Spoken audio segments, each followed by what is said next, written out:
Bruna. Hello, and welcome to the Saladcast on Sunday, the 7th of April, 2019. I'm your host, Dan Train. Joining me today, Zachary Burgess. Get ready for E3. And Robert Kemp. But get ready.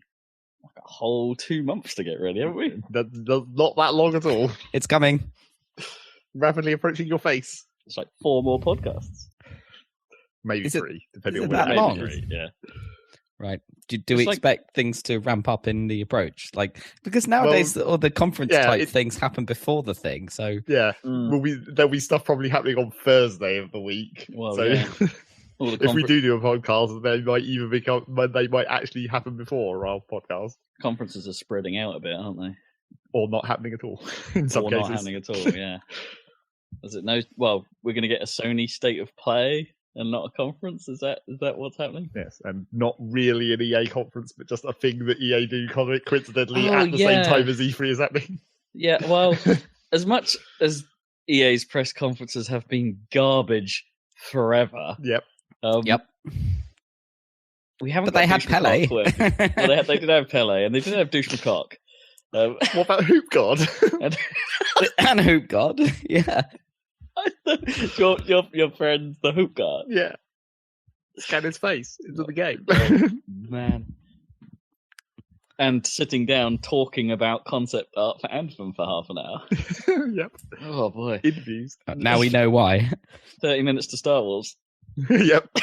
Always 30 minutes to Star Wars. Yeah, but they've... Okay, as much as there was some comedy in that, though, even if they were well, garbage. yes, that is really the reason that you watch E3 stuff of the companies that you don't really care about their products for. Yeah. You're just like, how can they fuck this up this year? But now they've replaced it with maybe a not conveniently consumable set of live streams, right? Consumable. By us consumers. Because, do you reckon they're going to put out some kind of, here's the news bullet points? I'm sure they will. Or they're just going to run these streams and, embrace Weed 3. But... No, I'm sure there'll be a variety of different summaries that you can get in a variety of different ways. Because you don't want to rely entirely on just one point of advertising. No, I guess we'll be watching IGN news that day.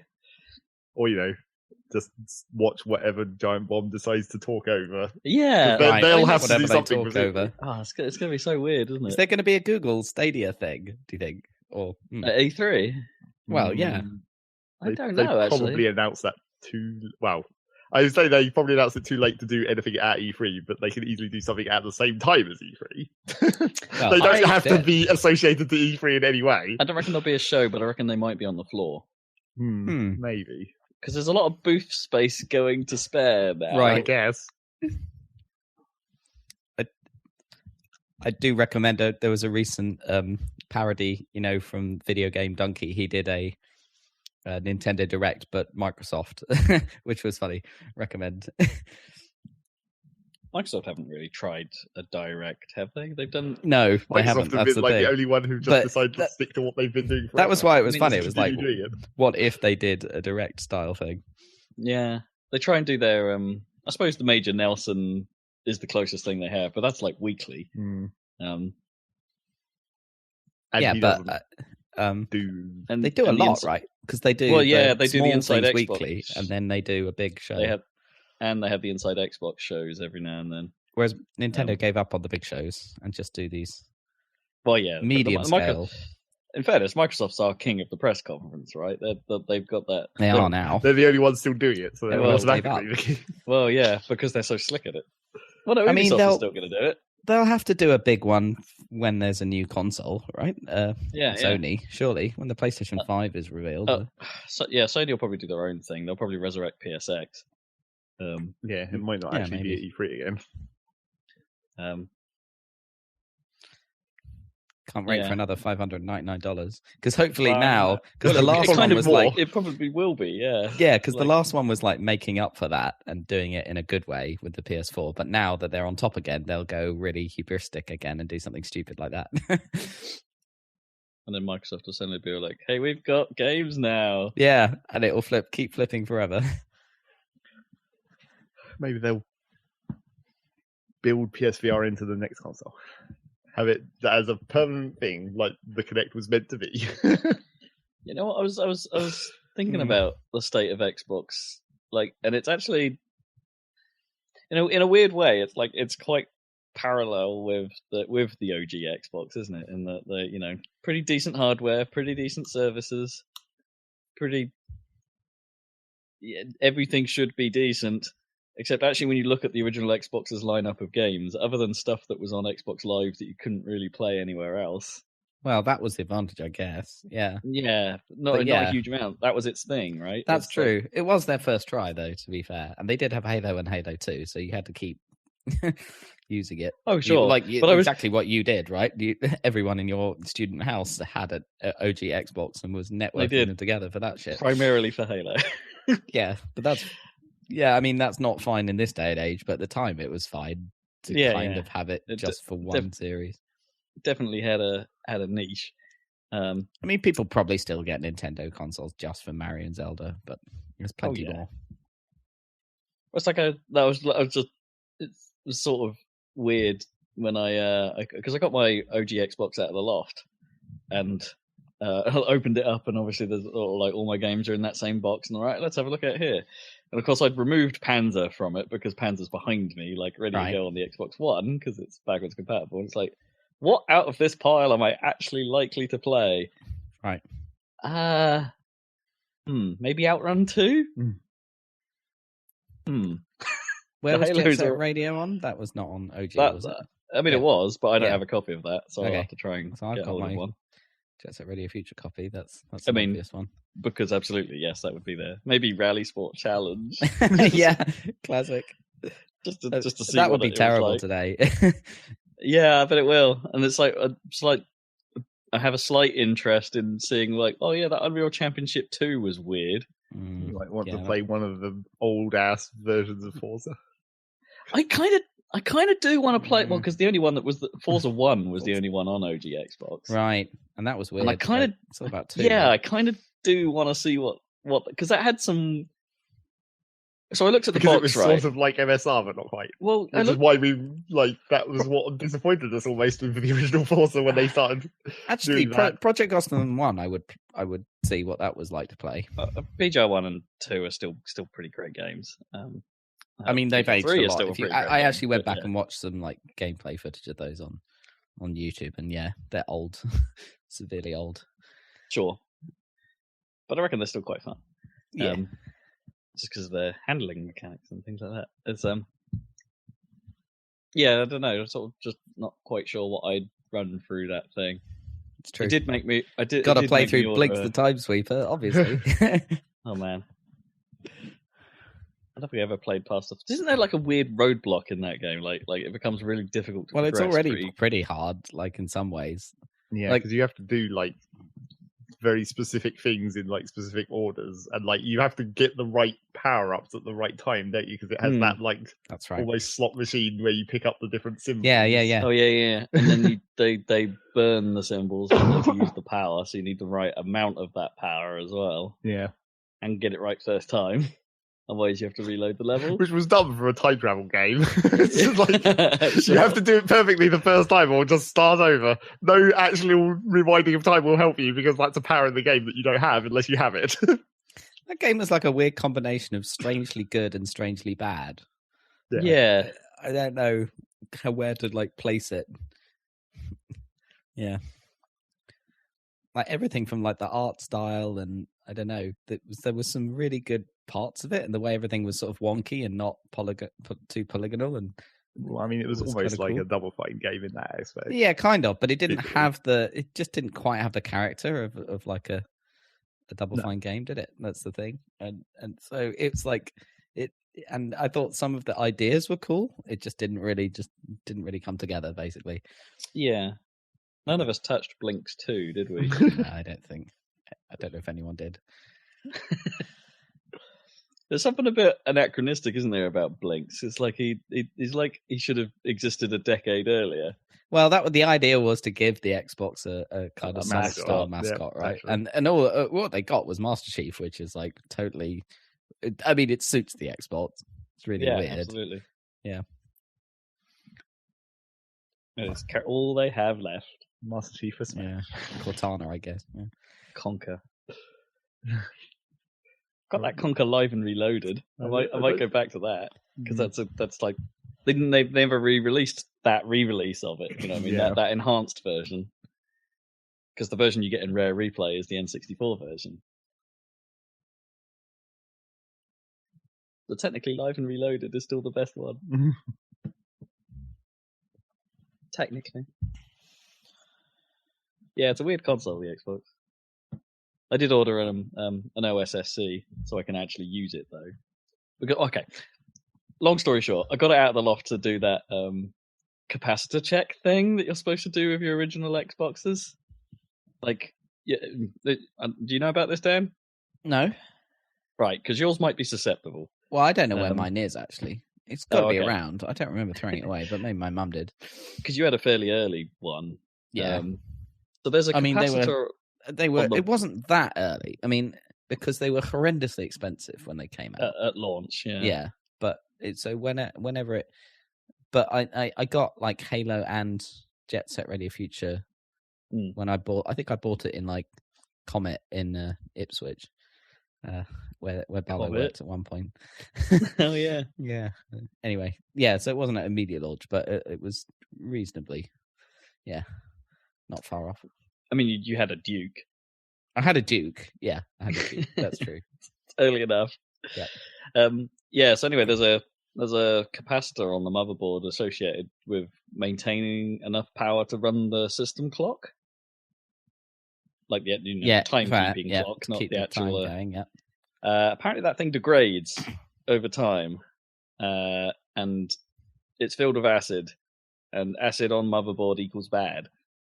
So now's roughly around the time like you should be looking at it, seeing figuring out what revision of Xbox you have, and if you've got one of the older revisions, because all but the very last are susceptible, apparently.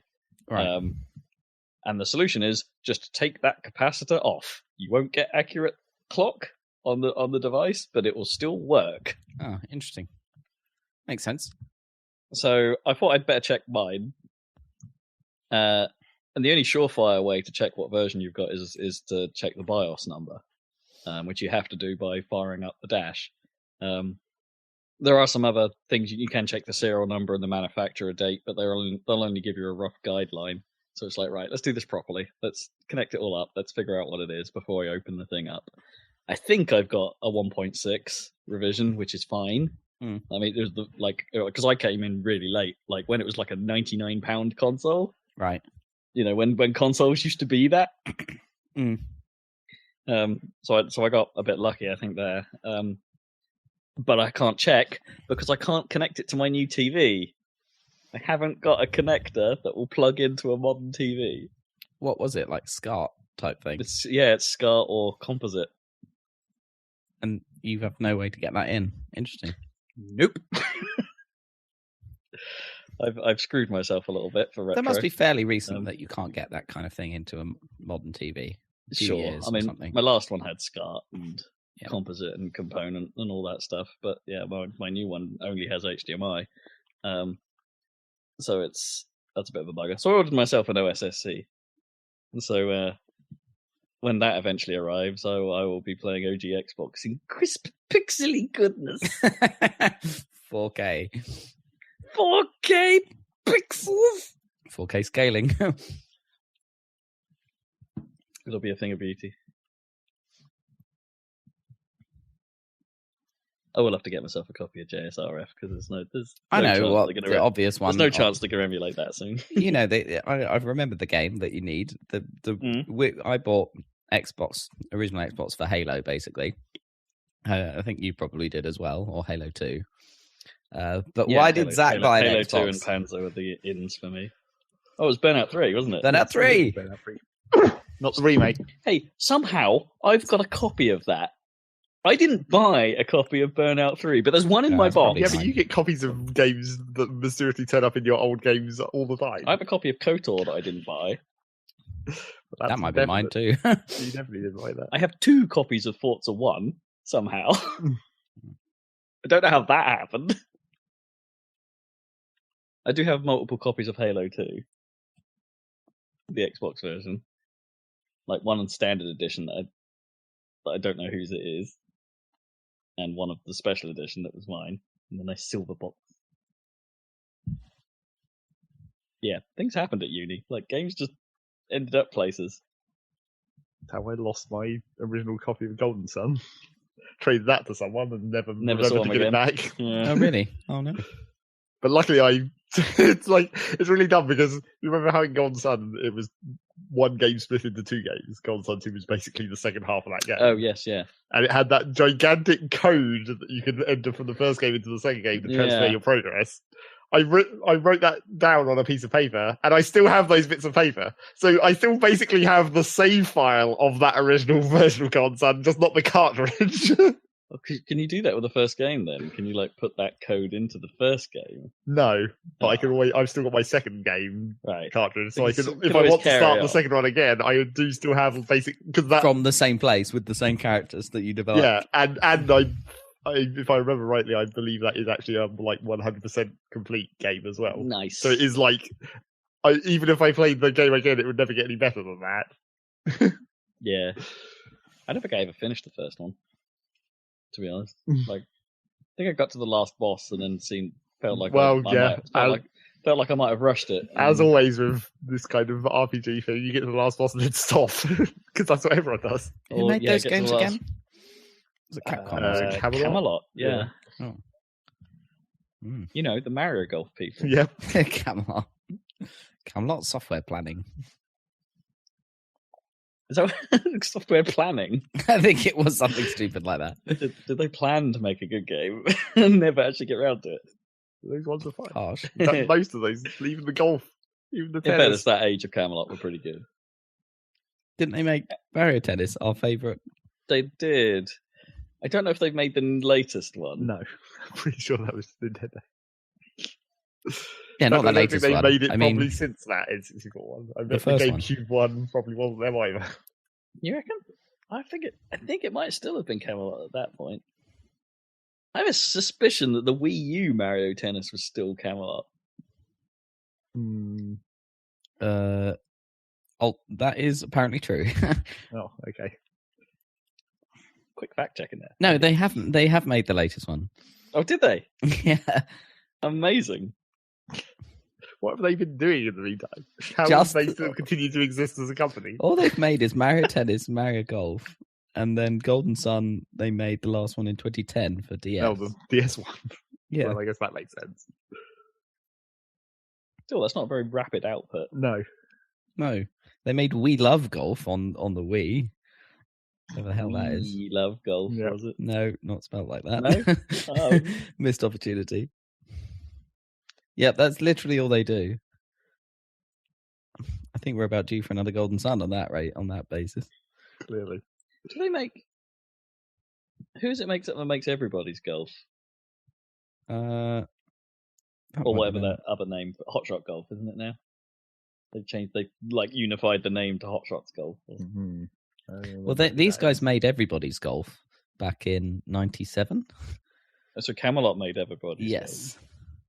For the PlayStation. Don't anymore? No. Interesting. Looks like they went full Nintendo in '99 when they made Mario Golf. You're gonna love it. You're gonna love it. So yeah, the history of Camelot software planning. Huh. I reckon we'll see another Mario Golf. Mario Tennis is still knocking around for some reason. So. Yeah, they've still been updating that all the time. New characters continuously. Well, they haven't made a Mario Golf since 2014 on the 3DS. Yes, as I played the demo of. I mean, that is logically what's next, right? I mean, if you've done Mario Tennis, you might as well do Mario Golf. That's what you do. I guess they never made a big console one because Wii Sports happened. And then did they ever do that thing with the Wii U? Like, do you remember from that initial reveal? One where you put the Wii U gamepad on the floor and it shows the golf ball lie. Yeah. I don't think they did. Oh. I mean, that was one. I mean, the Wii U gamepad looks at least rugged and Fisher-Price enough to actually put on the floor, unlike anything else. Yeah, you wouldn't be quite so afraid of kicking that. No. Unlike the Switch. Yeah, you're not going to put the Switch on the floor. I mean, we say as Rob's Switch is currently on the floor. But because it doesn't have cables long enough to reach to his couch from his entertainment centre. Yeah. It is docked. It's not just like a flat Switch the dock on the is floor. on the floor. Oh, news-wise, I'm just remembering, but there are rumours now, are there, of hardware revisions for the Switch? But I can't remember There's what been they are. rumours about that for like the last 2 or 3 months. I but know, I they know. are continuing to happen, so I guess it's more and more likely every day. Well, the last rumor Yeah. is that there's not one but 2 revisions, Yes.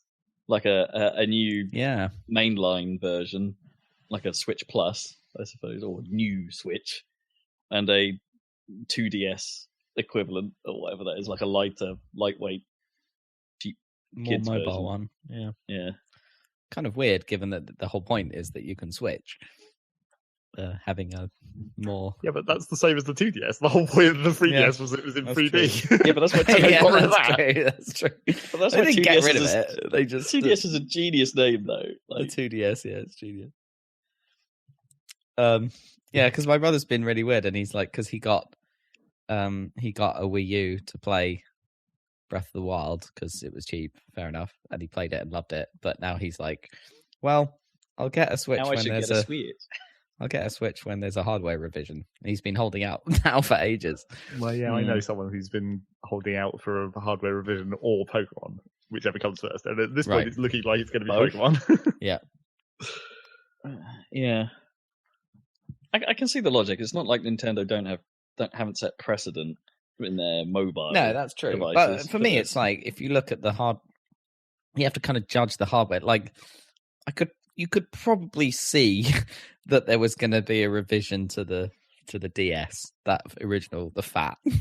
Like, the Lite was kind of inevitable, I feel like, and that was clearly better. Although, Zeg, I'm sure you have some.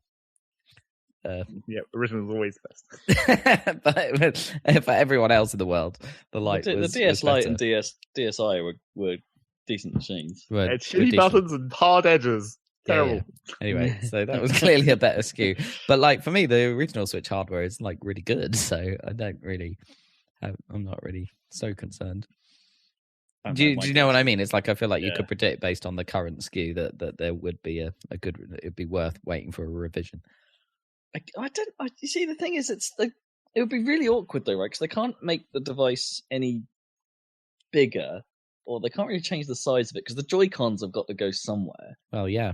And Well, they just make new Joy-Cons for the new one. What are you talking about? You reckon they'll do like Joy-Con 2? Well, Like if you're going to buy the new system, theoretically, I mean, in an And a ideal new world, dock. they'd let you just buy the middle bit, and the Joy-Cons and the dock would be the same, and that would be fine. But that's not going to happen. That's going to happen. No. No, that's the bit that Maybe the dock will be compatible with the new version, because in Yeah, reality, all maybe. there is just like a USB port in the middle. but it's just still a got bit to of slide plastic. in fairly nicely, and yeah, it's got to be guided in the way that it does just about at the moment.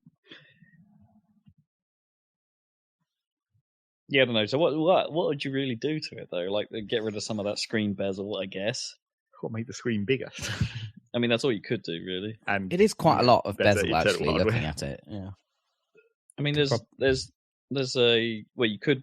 Well, I mean, what would they do? Are they likely to put that new Nvidia Tegra set in there to give it more juice? I'm not It's hard to sure know. about that. Yeah.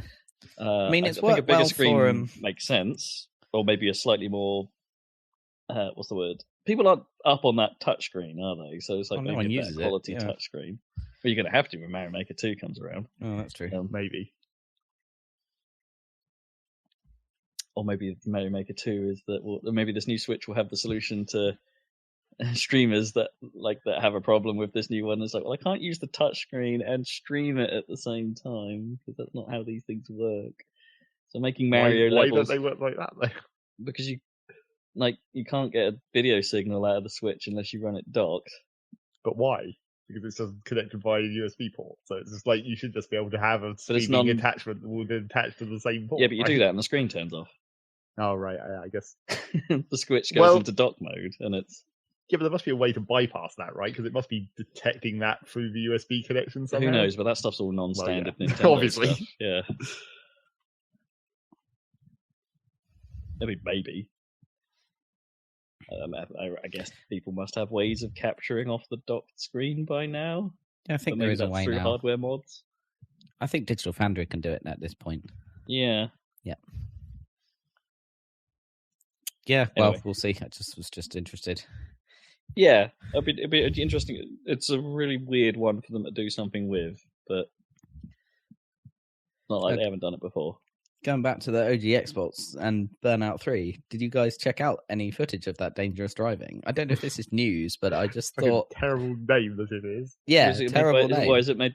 Is it made by the Dangerous Golf people, right? Or Are they the It's 'cause guys? it's dangerous. And they did Danger Is it Zone, dangerous? right? Yeah, Danger Zone. They're basically or they're the Dangerous- ex-Criterion guys that Yeah. formed an indie studio, and they and clearly I hadn't realized this, but it does make sense that they were building up to this. Clearly they started a studio with the aim of like, well, EA won't let us make a new Burnout 3, so we're just going to make Burnout 3. But we have to build up to it. So they started with the golf thing, and they started with the crash mode as an indie game, right? Which was kind of a bit of a small thing and was okay, but They did two of those, didn't they? yeah, well, so I guess they were building up sort of ability and like I guess a bit of cash by doing that, and hiring and stuff, and now they've got to the point where they can make Burnout 3, so that's what they've done. Yeah, well, I obviously haven't played it; it hasn't come out just yet, but I watched a quick look of it, and it's hilarious how Burnout 3 is complete down to the fonts and all the presentation looking like it's for a CRT with everything being huge. Oh, were they called Dangers? Oh, Danger Zone was the game, right? The Yeah. development's called 3 Fields. They're called 3 Fields, yeah. But yeah, it actually looks surprisingly good. But obviously it's a bit knockoffy, and there's some things like they solved the problem of everyone's talking about this, but they solved the problem of not being able to license tons of music by just allowing you to connect your Spotify account and which obviously you can Just like the original. yeah, Sense. Yeah. Make stuff some like that. Xbox playlist. But that means I don't think I was a bit disappointed. I don't think it can filter the music so that when you're boosting it, it fades or whatever, or does a EQ on it or anything like that. Right. Do you reckon Which there's is a what you want. licensing thing? I don't behind know, that, 'cause right, surely that if they you can can't just connect- because yeah, they work can't just directly with stream the audio Spotify from Spotify. to enable it. So it's not like, oh, we've just given you instructions to use the Spotify app on your PS4. No, it's like it's built into the game and you can use the D-pad to change track and stuff. But maybe they don't have access to the full audio stream to do filtering on it or something. Anyway, it didn't look quite. And like one thing that didn't look quite right is like the takedown camera just cuts to the takedown. It doesn't do that kind of zoom out from your current view. Do you remember that? Was that a thing? Yeah, Maybe yeah. I'm I know what you mean. imagining the takedown cam. Yeah, the takedown cam just sort of cuts to the takedown cam. It doesn't do it, but it has the exact same like sound effect with like the orchestra hit on every on every subsequent like car that you manage to, and it has the aftertouch thing, all of that. And it has the burnout thing where you use your whole boost meter and it refills is called heat wave. It's it's basically the same thing. So that's a bad name though. That we're like, oh, you've had a heat wave. They couldn't call it a burnout, but it wasn't never really burnout anyway. To like use your whole bar. Like it didn't make sense. Anyway, didn't make sense for that to be a burnout. Name. Yeah. I mean, just call it total boost or something. Yeah, they needed it. I thought heat wave sounded a bit knockoff, but then apparently that was in contention to be a subtitle of Burnout 2. It could have been Burnout 2 Heatwave. Okay. Yeah. So it's a bad name. Yeah. So I guess they decided against that. But it also seems to have some stuff that's more Burnout 2 like as well, which is kind of cool.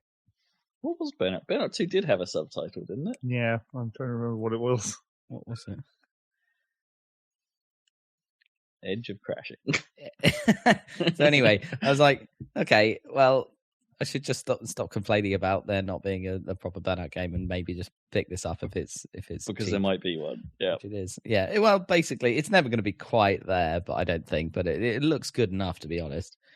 So definitely got my interest, especially because it's like seems to be completely shameless. Like clearly everything about it is just Burnout 3. I don't know how they're getting away with it quite to that extent. Because you can, right? There's nothing stopping you from doing that as long as you don't have any shared assets and as long as you've built the game from scratch. There's nothing Doom clones. Yeah, it's a full-on clone, but it's kind of what I wanted. That's the thing. It's like, there's loads of different anti-grav games, but one kind of wants F-Zero or Wipeout. But they're not. Some of them are quite close to F-Zero, but not like complete knockoffs. But in some ways, you kind of just want a full knockoff, and that never happens. And that's what they've done, which is really weird.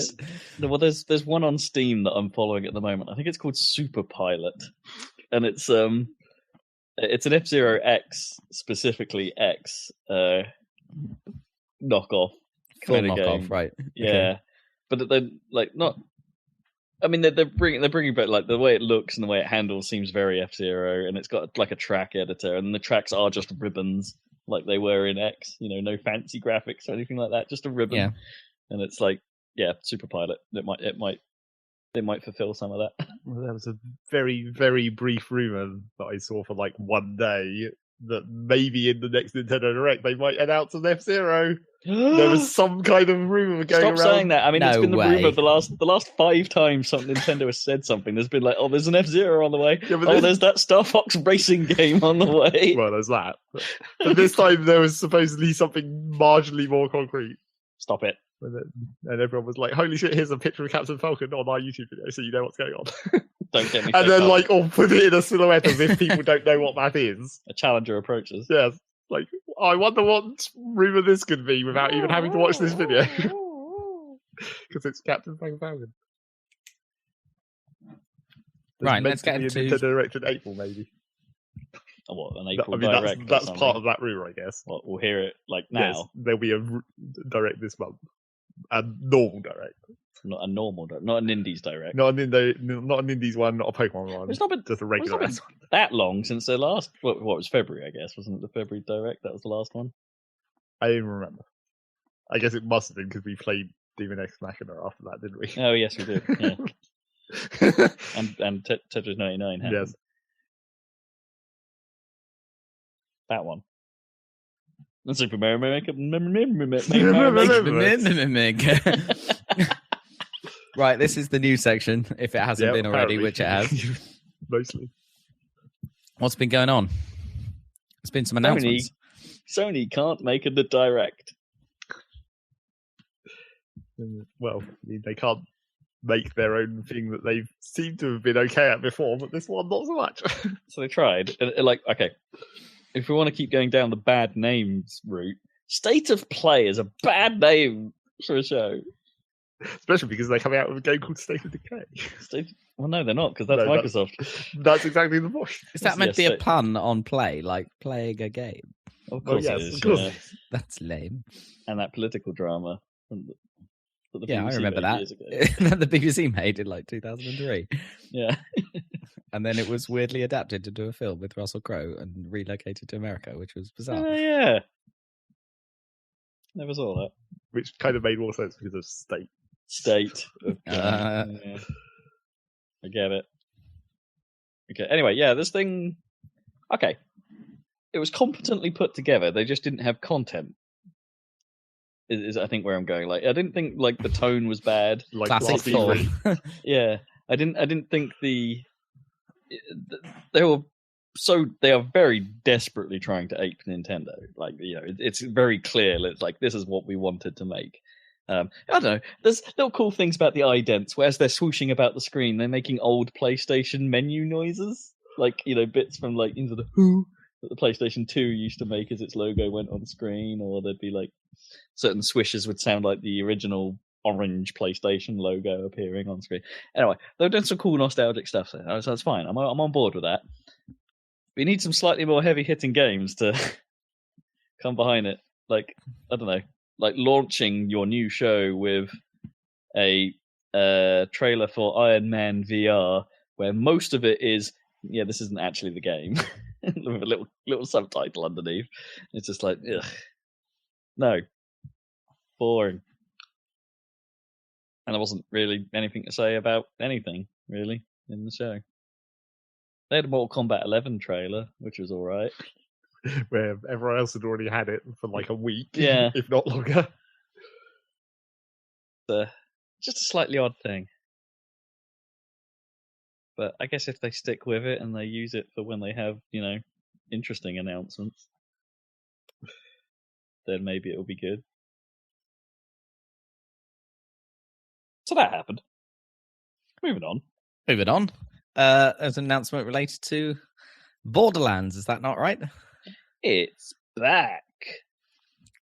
Exactly as everyone predicted. I mean, it looks a lot like Borderlands. It looks like it exactly follows the end of Borderlands 2 exactly as everyone was expecting. Border Worlds. They did call it that for some reason. So they surely should have done. So this is good news. Yeah, except not. I'm not quite sure why I'm not as excited about it. I don't understand the deal with Gearbox. Why do they make? Yeah, they made bad games and some really good ones. In fact, Borderlands. But then everything else, like, what the hell, Randy Pitchford? Yeah, I mean, this is my thing. I really enjoyed Borderlands 1. I enjoyed Borderlands 2 a little less, but it was still great. I never finished it, in fact, but because there's so much to do in it. And the end game of it was kind of annoying. Yeah, it was quite a pain in the ass section towards the end. But we put a lot of time in it, and it was good. It was a good co-op game for Zach and I. Yep, got into that. It's the best way to play it, if you ask me. They do the thing that a lot of loot shooters have failed to do since, which is make the guns interesting. Just give you actual loot. Yeah, it's like they actually get that, and also like the way it combines with the characters as well. Like, the actual skills and the way things stack and like combine. They actually made a functional game. Yeah, I always felt like at the end of Borderlands 1, they thought, okay, right, you've set the template, do more with it, which they didn't really do with 2. Yeah, not enough. So I kind of want them to then, like, if they haven't pushed the boundaries in this game, then they're not doing it right.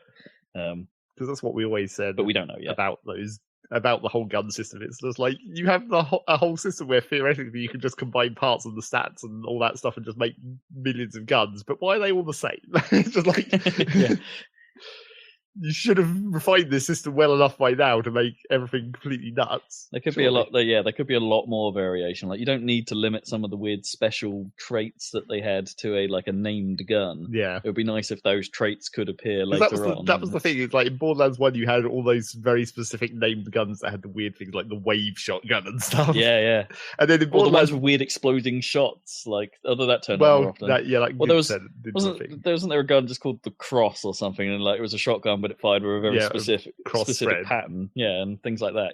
Weird one-offs. And then in Borderlands 2, they the talking gun didn't get those as much, but then they tried to. There was some weirder attachments like the alien weapons and like the rail guns, but they turned up so infrequently it just didn't feel enough like there was new things. Yeah. So, but anyway, it's always had something that just with a bit more ingenuity, they could be onto something great again, that no one else seems to have really captured quite right. However, I'm sitting here thinking, yeah, but it's a Gearbox game. Like, I can't get away from that now. No one can. Yeah, it's weird. What have they been doing lately then? Literally the only games of theirs that I played have been Borderlands and one of the Half-Life expansions. Well, I mean, yeah, I guess, but it's like, I don't know. My confidence in them is a bit shot because of the last few years of whatever they've been going for. But you'd hope that Borderlands is the one thing that they care about enough to get right. Probably can't make it any worse than Borderlands 2. It's just how much better will it manage to get. That's a ringing endorsement. But that's not saying that Borderlands 2 is bad, though. It's like they literally can't possibly make it worse than Borderlands 2. No, I guess you're right. But you're saying because the core concept is so good that, yeah, like that you can't really go wrong if providing you don't try. deliberately remove things for some Yeah. bizarre reason. I think it's. But now you've got like Destiny and like loot shooters are now a thing, kind of inspired, basically ripping off quite a few ideas from like Borderlands, right? Not that Borderlands was entirely original, but it was kind of first in that kind of area, wasn't it? Yeah, I mean, this is a bit. I mean, there's an interesting question when you start comparing it to what is now the current version of loot. The current versions of loot shooters are in this live services category, and you know the games that will evolve over time. And it's like, well, okay, that's clearly what they want to do, though, isn't it? That's the danger. So yeah, that's my fear slightly, because if the game launches and it's a little bit like Anthem is or how Destiny have launched, like then that's not good enough. Well, it's like that's not Borderlands to me anymore. It's like Borderlands is was a well-made package on its own, and it's like, and then they added some DLC to it. That's what Borderlands had instead of that was just DLC. Proper DLC. They didn't have a live service; they had actual DLC. But if they launch it, that doesn't it? Doesn't it do DLCs or expansions? Yeah, sure. But but the problem with Destiny is you probably need the first big one of those for the game to get good. More like World of Warcraft, where you kind of need the expansions just to carry on, make it good. Yeah, in any way. Yeah, Civilization. Yeah, you need a few packs. Yeah, fair. So you know those are all, and Anthem. You know, no one's been happy with that at launch, and it feels a little bit lacking. For different reasons. Yeah. It's like these live service games, these loot shooter live service games have always had a rocky launch, and it's like I don't want them to try and see if they can get away with that, right? I don't want them to launch with half the game and then expect the live services thing to save them 6 months later or whatever. That's not what I'm interested in. I don't think they're capable of doing that. You reckon? Well, they haven't got any experience in it. Yes, exactly. They don't have like a company. Well, I guess it's Take-Two, I guess. Yeah, but they don't. 2K even, published, 2K, not Take-Two. But Take-Two own 2K, don't they? But it's slightly different, but yeah. But even they don't really have anything along those lines, I guess. No, I don't think they do. Unless you consider their basketball games live service. Got enough microtransactions to beat them. Yeah. But then that all got shit on by it being Epic exclusive. Well, yeah, so that kind of changed that immediately changed the conversation from like, oh, what's this going to be, to being like, oh, it's an Epic exclusive. I'm still not sure I get behind the what do you call it, the negative sentiment around Epic Store just yet. I don't think it's mostly coming from Zach, from far as I can tell. Yeah. But I don't know. It is. I mean, the Borderlands games have gone on a super sale on Steam, and is that right? They've got review bombed by people unhappy with the Epic Store decision. Oh, blimey! What is going on? Is it that bad? I don't know. This is the thing. It doesn't feel bad to me. I mean, yeah, we've had those couple of news stories that have been slightly dodgy, like where Epic they've read your Steam library. Yeah. Yes. Yeah, I mean, that's definitely bad. Yeah, it's a bit shifty. Apparently that was in the EULA. Well, yeah, I'm sure. They could do that. I'm sure a lot of things are in EULAs. Yeah. That they can tell you about. But, you know, the whole point is the exclusivity thing is the big issue that everyone's fighting about. It's a 6-month deal this time, as opposed to a full year. Better, I suppose, but then how much less money are you getting? Yeah. But then maybe that's all that matters. Maybe 6 months later, then the game will be good, and then they'll come on. Well, that is generally been the opinion of most people, where it's just like, well, I guess they're saving us from playing shitty broken games at launch, because now we can just wait the extra year for the games that actually go out on Steam, and they'll all be fixed. Poor old Battleborn. That was a Gearbox game, right? Oh yeah. Yes, I think maybe. Was that them trying to do Battle Royale? I can't remember. That was them trying to do first-person MOBA. Yeah. Oh yeah, like Saturday Night Combat type thing. Yes. Not nearly as good as Saturday Night Combat. Monday Night Combat. Monday night, sorry. Not Saturday. That would be a good sequel. Man, bring back Monday Night Combat. Yep, definitely. I was looking at that in my Steam library literally yesterday. I was like, God damn it. Man. But yeah, so Yeah, people are pissed about the Epic thing, and then review bombs happened, and then, like, that just compounded. There's been several other the continuing saga of the Epic pissing everyone off, like Anno 1800 suddenly went Epic, except not really. The Anno 1800 case is extremely strange because wasn't that already out? No, it was up for pre-order on Steam. Oh, another one of those. But the trick with this one is that it was up for pre-order on Steam, except they then did no, it's not, because it's a Ubisoft game. So it was up for pre-order on Steam, but it's actually through Uplay. So you can still buy it on Uplay. Right, yeah. But then when they moved to Epic, it's now Epic and then Uplay. So it's like how it would have run through Steam to Uplay, but now it's Epic to Uplay. Mm. But on Steam, on the pre-order page, you can still pre-order it until release, except you won't be able to run it there. Except you will be able to run it there, because it only launches Uplay. So it's like, basically you can still get it on Steam. So it's like, how did this deal work? I'm so confused. How is this an exclusivity deal? Yeah, exactly. It's not, apparently. So is it like, as soon as pre-orders are over, then it's going to drop off Steam? Be set for sale on Steam. But if you buy it on Steam before it launches, it will still work through Steam. Is this their attempt to avoid the ire that Well, Metro yes, got? that is basically exactly it. That it's just like, well, we're not going to stop you from pre-ordering it. I guess in case there's a multiplayer component and the friends can't come in or something. Maybe. I don't know. Or they just But it goes for generally Uplay, so who cares? Yeah, they just generally want to avoid people being pissed off. But it's an incredibly weird case. That's a bit strange. And it didn't fully succeed in not pissing people off. Well, I mean, no, you're not going to... I mean, at least the Borderlands and Gearbox thing makes a bit more sense for it to be an Epic game because, it's highly Unreal powered. Well, yeah, not even a little bit. They are pushing, they shared tech demos of what they might be doing with Unreal Engine like a good couple years ago. Yeah. And it's like, this is... But the counter to that is all of the previous games have been on Steam. Sure. And they're, and that sale. Yeah. That's on at the moment. It's like, hey, Borderlands 3 is announced. We're going to make everything super cheap on Steam. But you won't be able to get this game on Steam. Yep. It's really odd. Not sure that was a particularly good idea. And they also just released the enhanced edition of the first game. I mean, that people on Steam got for free.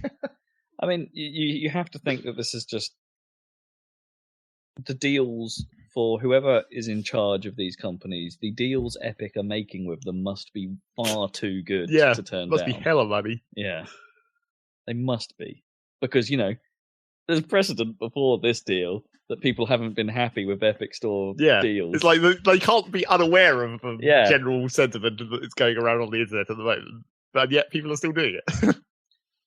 And also, correct me if I'm wrong, but as a salesy person, wouldn't I think that my game would do better if it was for sale in more locations? Well, yes, that is one of the arguments against exclusivity. Give people a choice. I'm not enough of an economist to understand why that would be a bad thing necessarily, and I'm sure there are cases where that must be. But that's why they're time limited exclusivity and not permanent exclusivity. You're essentially getting Epic to pay you for a year, and then you're hoping that people will still buy it everywhere else afterwards. I mean, well, you're trying to ride the lower Epic Store tax. Well, yeah, that as well. You're trying to ride the lower thing during the launch window when you're going to make the majority of your sales, theoretically. Yeah, assuming people will come over there and buy it. Yeah. So it really must be. In all these companies, the economists must be having a hell of a time. Yeah. They must be having to do some hella calculations at the moment. Is this going to work? Well, how do you factor in sentiment into? Well, I mean, they have to. Everything's based on sentiment, right? Because the decision to buy the game is based on sentiment, right? Yeah. Someone must have a formula for that. Yeah, I'm sure they must. If review bomb equals yes, sales equal very no. Input, Metacritic score, output, millions of pounds. Yeah, I mean they actually do that. That is pretty much literally how that works. Yeah, profit, which is a bit depressing, but yeah. Step 2, question mark. Yep. Step 3, profit. And then, so the other thing people have been talking about in the Epic situation at the moment is the fact that basically Valve isn't doing shit. Well, I mean, yeah. In response? They're not reacting. What do you want them to do? Well, people have been saying, like, why don't Valve just reduce their cut? That would immediately, like, counteract most of what Epic is going for. Or in some cases, people have been like, this is the worst possible situation that could happen, but why don't Valve just start buying exclusives? Well, no, because, Valve don't need... I agree with Dan. They don't need... They're in the position of power. They're still the biggest store. They're still... Well, really, there's basically two different reasons that there could possibly be for this. First is Valve are just incompetent and don't know what the fuck they're doing. And just haven't reacted because they don't know what the fuck to do. I mean, maybe, but... Or the second option is that Valve just doesn't see Epic as any kind of a threat. And they're just like, they'll just go away after a while. I mean, it's unproven, so it might be unwise for them to react just yet. I mean, how did they react when Origin launched? They didn't really do anything. No. Slightly different situation. They didn't do anything. When Uplay turned up, they didn't care. When Windows Store turned up, they didn't care. Well, they cared a little bit. Did they? Whether they had that big argument about like how Microsoft were going to lock stuff down into the Windows Store, and then they had a little... That's true. Here, we want to support Linux and all this crap at the time. Oh, right, yeah, they were on... about that, yeah. They were on Steambox, weren't they? Yeah. But then, of course, Microsoft aren't going to support that. But... What did they expect? But yeah, I like... The idea that they don't see him as a threat is kind of like they can't keep buying exclusives forever. They're going to run out of money, or not. They're not going to run out of money. They're going to reach the point where this is an investment that they're hoping is going to pay off. So you can't keep buying stuff forever because eventually you're hoping for a return on the investment. Yeah. So eventually there's going to be a cutoff point where they'll stop doing that. Well, I think the threat to Steam is unknown at this point, and they're just trying to establish themselves. Like that's why they're paying it, right? Once they get to a decent size. Yeah, I mean, Valve might, whether you consider it a gamble or not, there's a high probability that some of this stuff might go away, like eventually. These deals are probably going to start drying up if the Epic Store starts gaining any traction. Yeah, people are already theorizing that like the lower cut isn't even going to last that long. Yeah, I wouldn't be surprised. That they do something like, well, Fortnite isn't going to last forever. Even though it seems like it. Yeah. I mean, I wonder how long it will last, though. I think it's got a while yet on it. Oh, yeah, defo. But it's... Unless Prince Harry has his way. Why? Is he not? Is he against it? Yeah, he came out and said, like, we should ban Fortnite because it's fucking up our child's education. Wow. Or children, not child. Not their child specifically. I mean, they haven't had their child yet, have they? No. Prince Harry barely scared about his, Fortnite. Fortnite in the GCSEs, womb. I think, didn't he? Isn't that true? And I'm sure when he said like, did he not? Well, he did pass his GCSEs, but he got like C's, didn't he? I'm sure when he said ban Fortnite, he was using that as an example, not like because if it had been like 5 years ago, it would have been like ban Minecraft. Or was it like don't give your kid an iPad? Yeah, that kind of just keep your children under control. God damn it! Don't not let that them there's be anything wrong with games. getting a C, or that's perfectly fine. No, that's perfect. Yeah, let's just C's are an adequate grade. That's why they're called C's. Adequate. He got a B in art and a D in geography. Oh no, getting a B in art doesn't mean anything. That might be A levels. Sorry, I think he did actually get A levels. Or did I get a B in art? I can't remember. Who knows? I was rubbish at it, so I don't deserve it. Then why did he take it? It wasn't A level, wasn't it? No, it was GCSE. Yeah, exactly. So, there's not enough. You didn't really have a choice. Not enough subjects to go round, really, and I didn't fancy doing classics. It was kind of a DOS lesson, really. Well, yes, that's why getting a B doesn't mean this is my break. If we worked on the American system, you'd be curving that grade quite a lot. Extra credit. Anyway, he didn't play he played too much sports, ironically. I think that's what happened to Prince Harry. If it'd been Fortnite. Sports scholarships, though. Yeah. Well, it's true. Well, there you go. I don't think he needed a scholarship, but a lot of people... probably not. No, when you're a royal, you probably don't. You can probably go wherever the hell you want. What else was news? Oh, well, we mentioned it very briefly. The reasons Anthem failed have Yes, been exposed in a new article. Yeah, so tell me about this, because I haven't read this. I read the article. It's really, really well written and really good. I highly recommend reading it. It's probably take a while. It's quite long. You should probably cite it. Where is it? It's on Kotaku. That's I right. can't remember they the journalist. Did something good. Yeah, it props to this journalist because it's some of the best gaming journalism I've read in a while, for sure. And he seems to have a lot of good sources within the multiple offices of Bioware, and describes the whole situation that led to Anthem, basically from top to bottom, from all angles, from the history of it, which is quite long. It sounds like it was in development hell for like 5 years before they got to production. Apparently it was like 5 years of pre-production where they didn't really know what the fuck they were making, and then 1 year of actually making it. It really kind of, yeah. Well, it does explain a lot, but it also, like, I don't know. It's like it's really good. It's about the video game industry, but also kind of just software in general. It's just kind of interesting how it kind of has parallels, or not even software, just like big organizations in general, and like geographically split big projects. Yeah. But there's loads of interesting stuff in it. But one of the interesting parts was Dragon Age Inquisition to 2014. Apparently that development was a clusterfuck, and everyone crunched really hard at the end to get it over the line.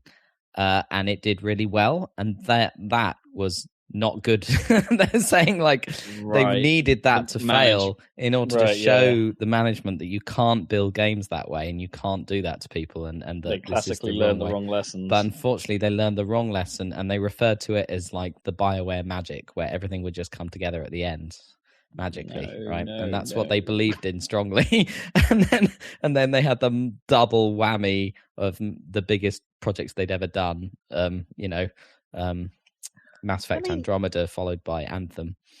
There's a certain amount of when you hear stories like that, I just can't imagine how blinkered some people must be, because it's kind of a well-known thing that crunch doesn't work. Crunch doesn't produce quality. But it craps something out at the end. That's the point. Yeah.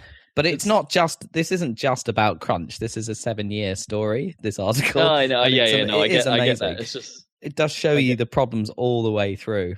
And the fact that one of the gems in it is that like the fans, which I can understand. You know how it's like the game changes. Well, you know how with the Call of Duty it was like Infinity Ward and then Treyarch and what's the other one? Sledgehammer.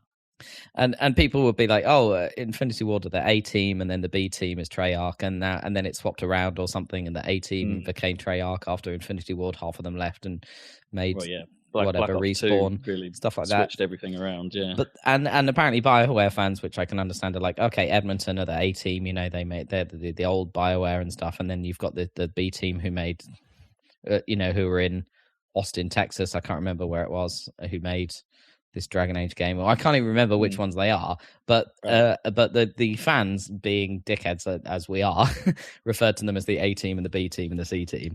But of course, apparently this was actually we do that about everyone. We do that about totally normal. Yeah, but the problem was that this was actually reflected internally. Exactly. So you're the B team, so you're going to work on the poopy parts of this game that we want to kind of, or they were thought of as the B team, and there was this mistrust between the geographically separated parts of the studio, which of course doesn't work when you have such a big project that you need to cooperate over, over all the parts of the studio. We can't give that to them; it's too important. We'll do it. Well, stuff like that, yeah, and then the hubris, and apparently, like when people started leaving. I mean, you could just read the article, guys. It's really good. But when people started leaving the Edmonton office, the A team, because it was such horrific conditions and everything was going so badly, they had real trouble hiring new talent because it's so cold there that no one wants to live there. Yeah. It's like stupid Oilers. Things like that. But they have the Oilers. Yes, really. Go for the hockey team. So yeah. I mean, it just sounds like a total breakdown in like organization, and like they basically it does kind of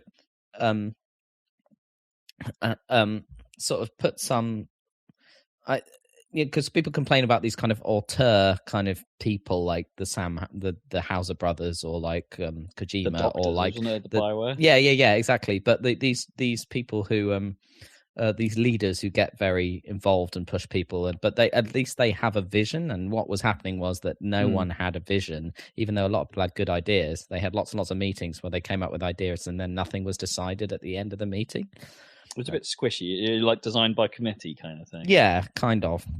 They just didn't really know where they're going. And it's interesting. They put the flying in, they took it out, then they put it back. And then some executive flew in from EA and saw a demo and was like, this isn't pretty enough. You should be. And Frostbite was a total disaster nightmare because, and like obviously, that's another part. I mean, it's a really good article, but like the Unreal Engine is like you buy the Unreal Engine and you get all the tooling and you get all of the documentation. And whereas Frostbite is basically an internal engine built for Battlefield that was just decreed. This is now going to be the engine for everything without doing all the work to make the tools and stuff work. There was a very similar story for Frostbite, at least surfaced from the Mass Effect Andromeda stuff. Well, it's the same thing. This engine's not designed for the type of open world thing we're doing with it. No. It works well for the big battlefields of Battlefield, surprisingly, but for what we're doing, it's like, no, it's not. It doesn't work.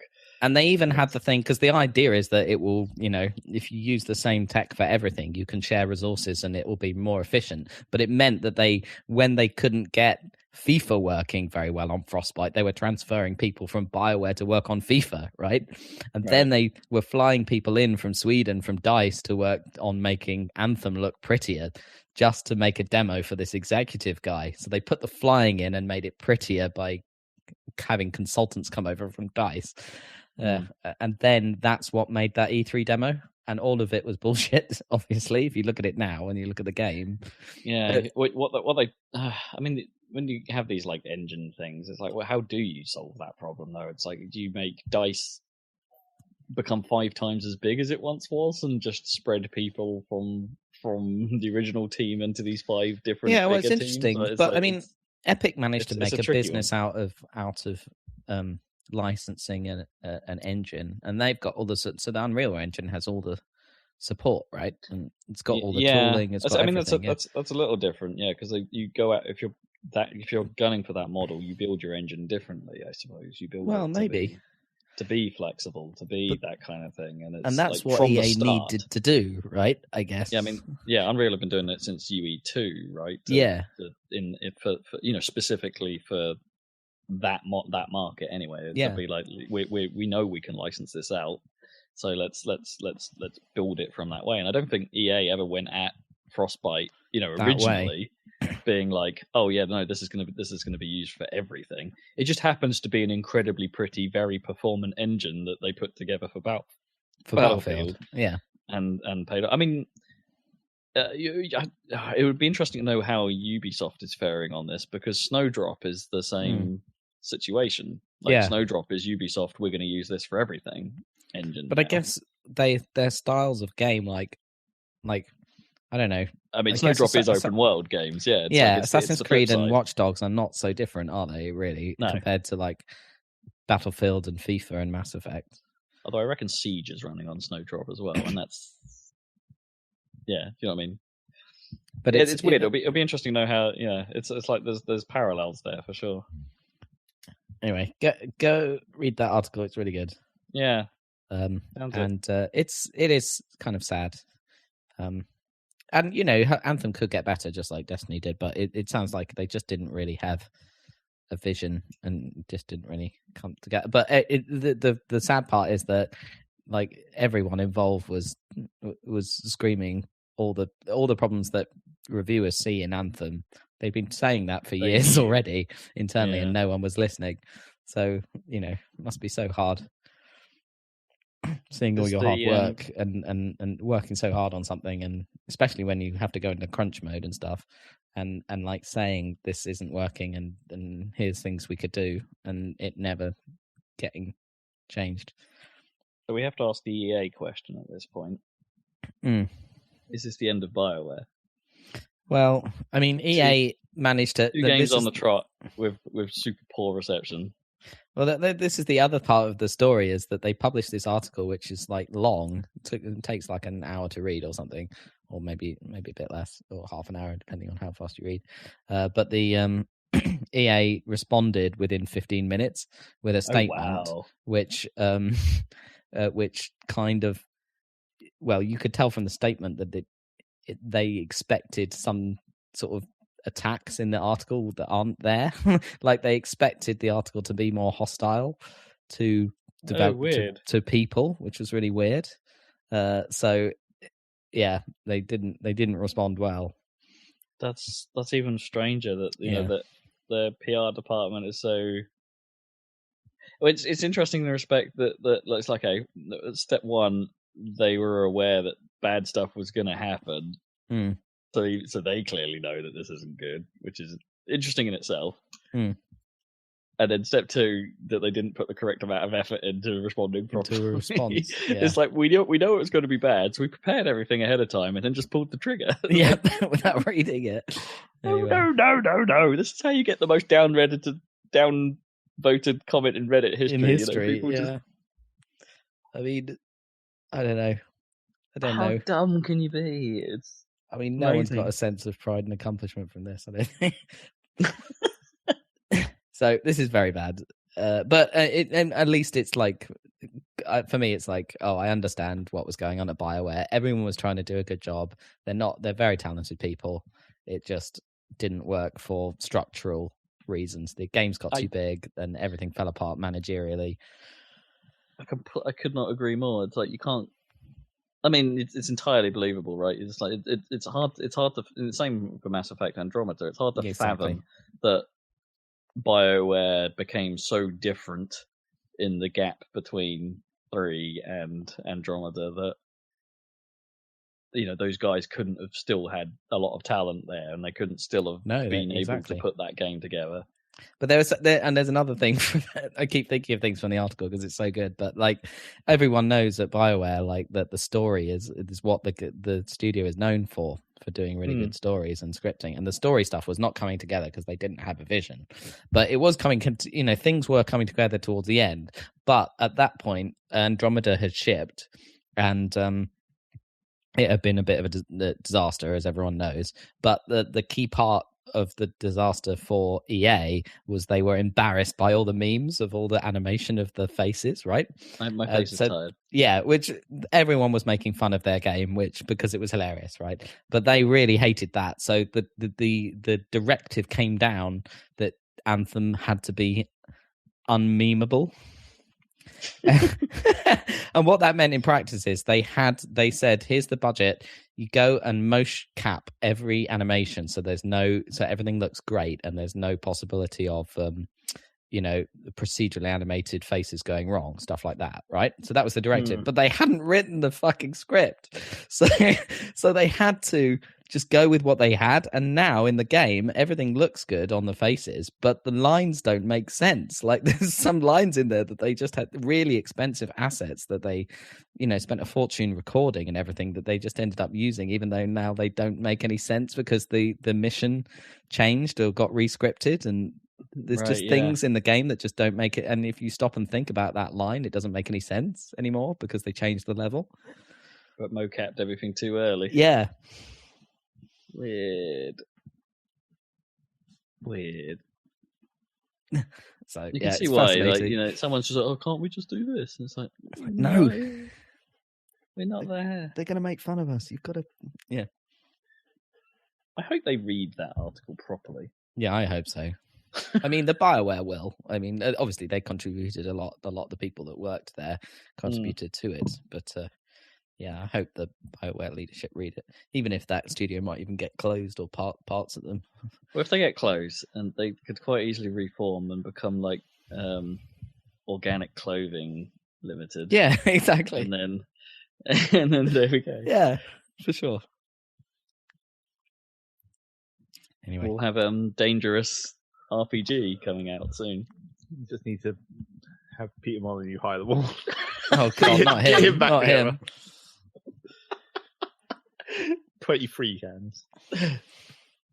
The 23rd can has arrived. It's all of Bioware. 22 cans is the number of people they have to fire before they make a game.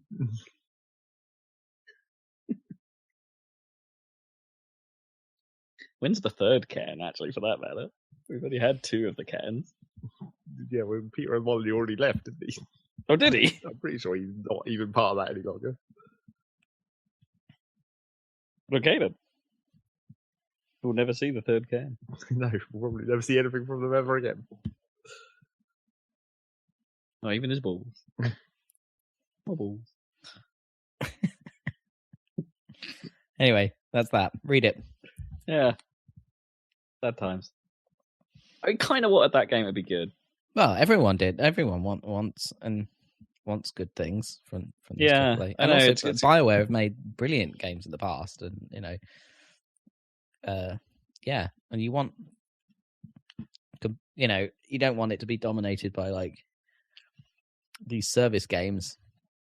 That's fine as long as there's a few of them, right? Yeah. A bit of choice in the, and A bit some of competition. the ideas were cool. It's just like I don't know. Yeah, making an Iron Man game still sounds And I just like wanted a like good idea. I still feel like the Destiny world doesn't appeal to me, and I really liked everyone really likes the Halo world that they built, Bungie, but I just don't really have any kind of, especially because they've changed the tone of it completely, and it's gone all crazy, and there are these ridiculous TV adverts with Led Zeppelin and stuff like that. Oh, sure. Or and then they bring in Nathan Fillion or whatever, and it's like, is it him doing the crazy robot who's now dead or something? Yeah, and all of that stuff, like, it's like, this is all over the place. I like the original concept art of Destiny with the giant, the ball of giant, doom and stuff, yeah. what do they call it? The Traveler? Or yeah, the Observer it all or looked something? cool, and then when it came out, and then it all looked really cool, and then it was like the wizard came from the moon, and then after that, it was like, what the fuck is even going on in this thing? The thing is they could have, like, it's a line that out of context doesn't make sense. In context, that was never actually that bad. It's just Right. it's just kind of like it was thrown in at the wrong time. The wizard came from the moon. It was like there was a lot of lore. Like it was one of those games that presents itself as everyone knows what's going on by the time you're in it, Right. and they just call that bad guy a wizard. That's the name of the enemy type. So then when the phrase "that wizard came from the moon" comes out, and you haven't learned that they're called wizards yet, Yeah, it's like that doesn't work. Or you could have learned it if you'd gone to the website. The Grimoire card. I mean, this is years ago, this stuff, but I'm just saying that it doesn't appeal to me, that world. Maybe it would if I got into it, but like, that's the thing about Anthem is like someone could come along, someone good at creating sci-fi worlds or any kind of game world with the deep lore like Bioware could have just knocked it out the park and made an awesome universe. There were bits of Anthem when we first started actually seeing gameplay anyway that I started hooking onto, thinking this feels Bungie-esque. Like the fact that it's called Anthem, and some of the names they were giving to the things, it's like, okay, these sound abstract enough in a Bungie kind of way. That's another thing, the game was supposed to be called Beyond. Was it? Yeah, I mean, they didn't even know what it was going to be called until I think some people didn't know what it was going to be called until they saw the trailer at E3, and they were like, "Oh, it's called Anthem now." Oh, okay. So it's that level of lack of vision. They didn't even know what it was going to be called. Huh. I think Anthem's perfectly fine. A good name. Yeah, it's a good name. Don't mind that at all. As I say, like, it's just that language I quite liked. It's like it's a little bit Halo. It's a little bit it is. Yeah, but it's a bit boring. I don't want to hear about like sci-fi progenitor race. The ancient aliens who created lots of technology, and now we're all discovering it. How many times? Yeah, I guess you're right. No more Proteans. Yeah. No more Forerunner. Forerunners. But what else are you going to do? Yeah. Something new. I don't know. Like an old war you know everything about. I don't know. Yeah. That's like... The player doesn't know it, though. That's the problem. Yeah, that's okay. You've got to have discoverable lore, not just lore that everyone in the universe inherently knows. They don't have to be ancient aliens. They could be like new aliens. So it's like, what have they built over here? This is new. We just have to make it a time travel game where you are the ancient aliens. Then you have to go back in time to discover yourself. That's great. See, that's an idea. Come on. Different enough, yeah. Star Trek 4, was it? Will they go back in time? Several times in Star Trek. Yeah. What, with the whales? Yeah. parking the Enterprise in a park or something. But cloaking it, so it's fine. Yeah, cloaking devices. Yeah. Somebody make a good, crazy video game with an awesome world that doesn't involve Protheans or Forerunners. Borderlands.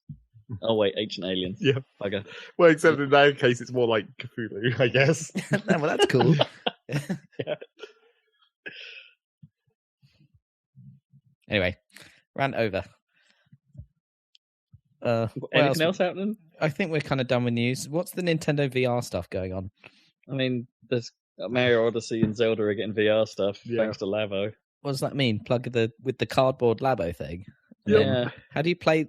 Do you detach both the Joy-Cons for that thing? Well, Don't know. Well, this is the one that makes the least amount of sense. Is supposedly Zelda is play the game, but in VR. Like, not a joke. Like, play the game. The game. Like, how on earth do you control that? Because you have to hold Labo to your face. And it's like, are you holding Labo to your face with the Joy-Con? Maybe you need a second controller then. Or something. Well, and some sort of strap. Like, there's not even any word on a strap. Right. Maybe you build a little stand and it's like a Virtual Boy. You stick your face in it. God. No. Will it be red? Like, just the entire game can't render well enough, so it's in red and black. That'd be fun. That'd be a funny Easter egg if they did that. The Labo kit probably already has that for all I know. Yeah, probably. That sounds like the exact kind of thing they do in one of those Labo mini game things where it's like, turn on Virtual Boy mode. I'm a little bit surprised there's no Virtual Boy thing in Smash Bros. I feel like there might have been in one of them. No, really? Like just a red and black stage?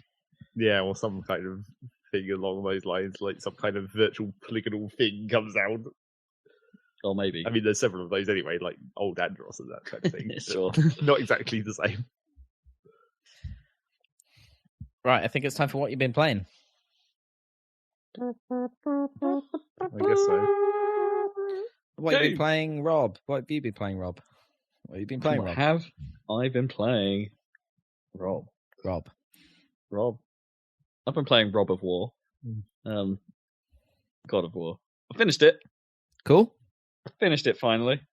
Good. I really like how that game ends. Yeah, good ending, right? Yeah, it's interesting in that because it's not.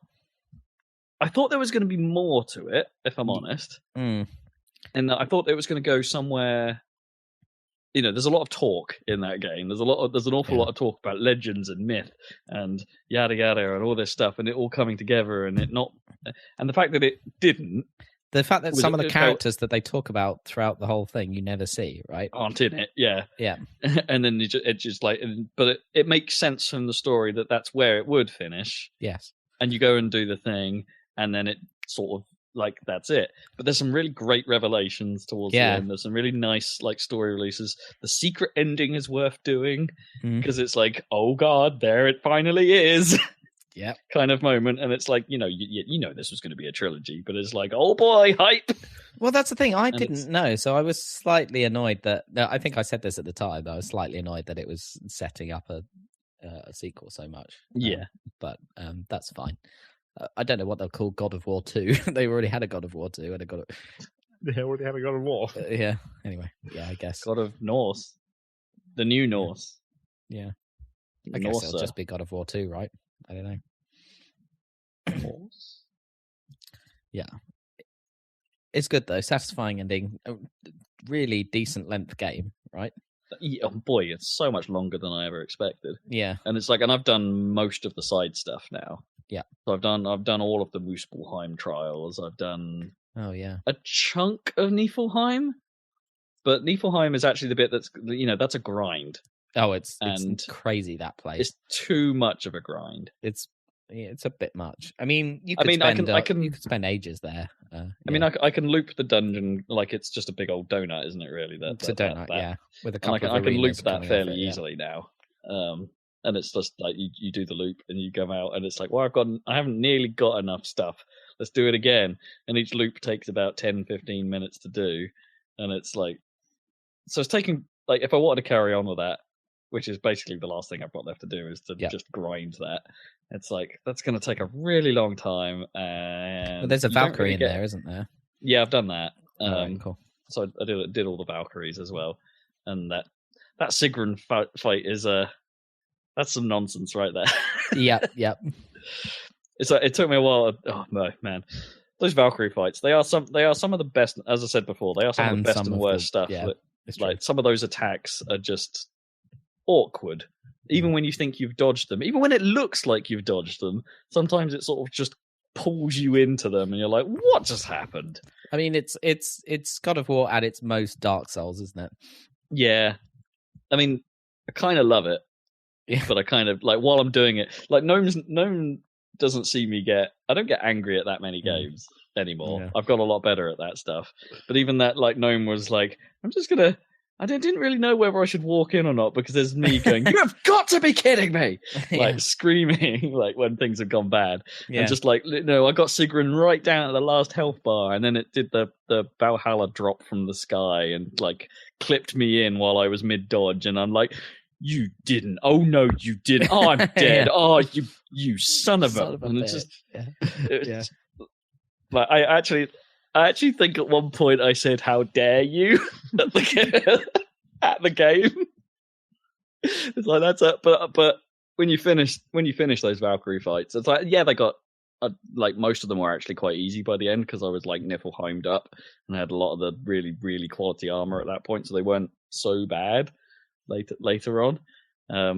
But even then, Sigrun was still that was some fight, and you know, I don't know if I've had that feeling of satisfaction from many games that you get from beating the Valkyrie. Oh yeah, I mean, at that point, you've really built up your skill to a high level, right? And yeah, it's not one of those things that I'd sort of have to go out of the room for a second and just go up to Gnome and go, "I did it."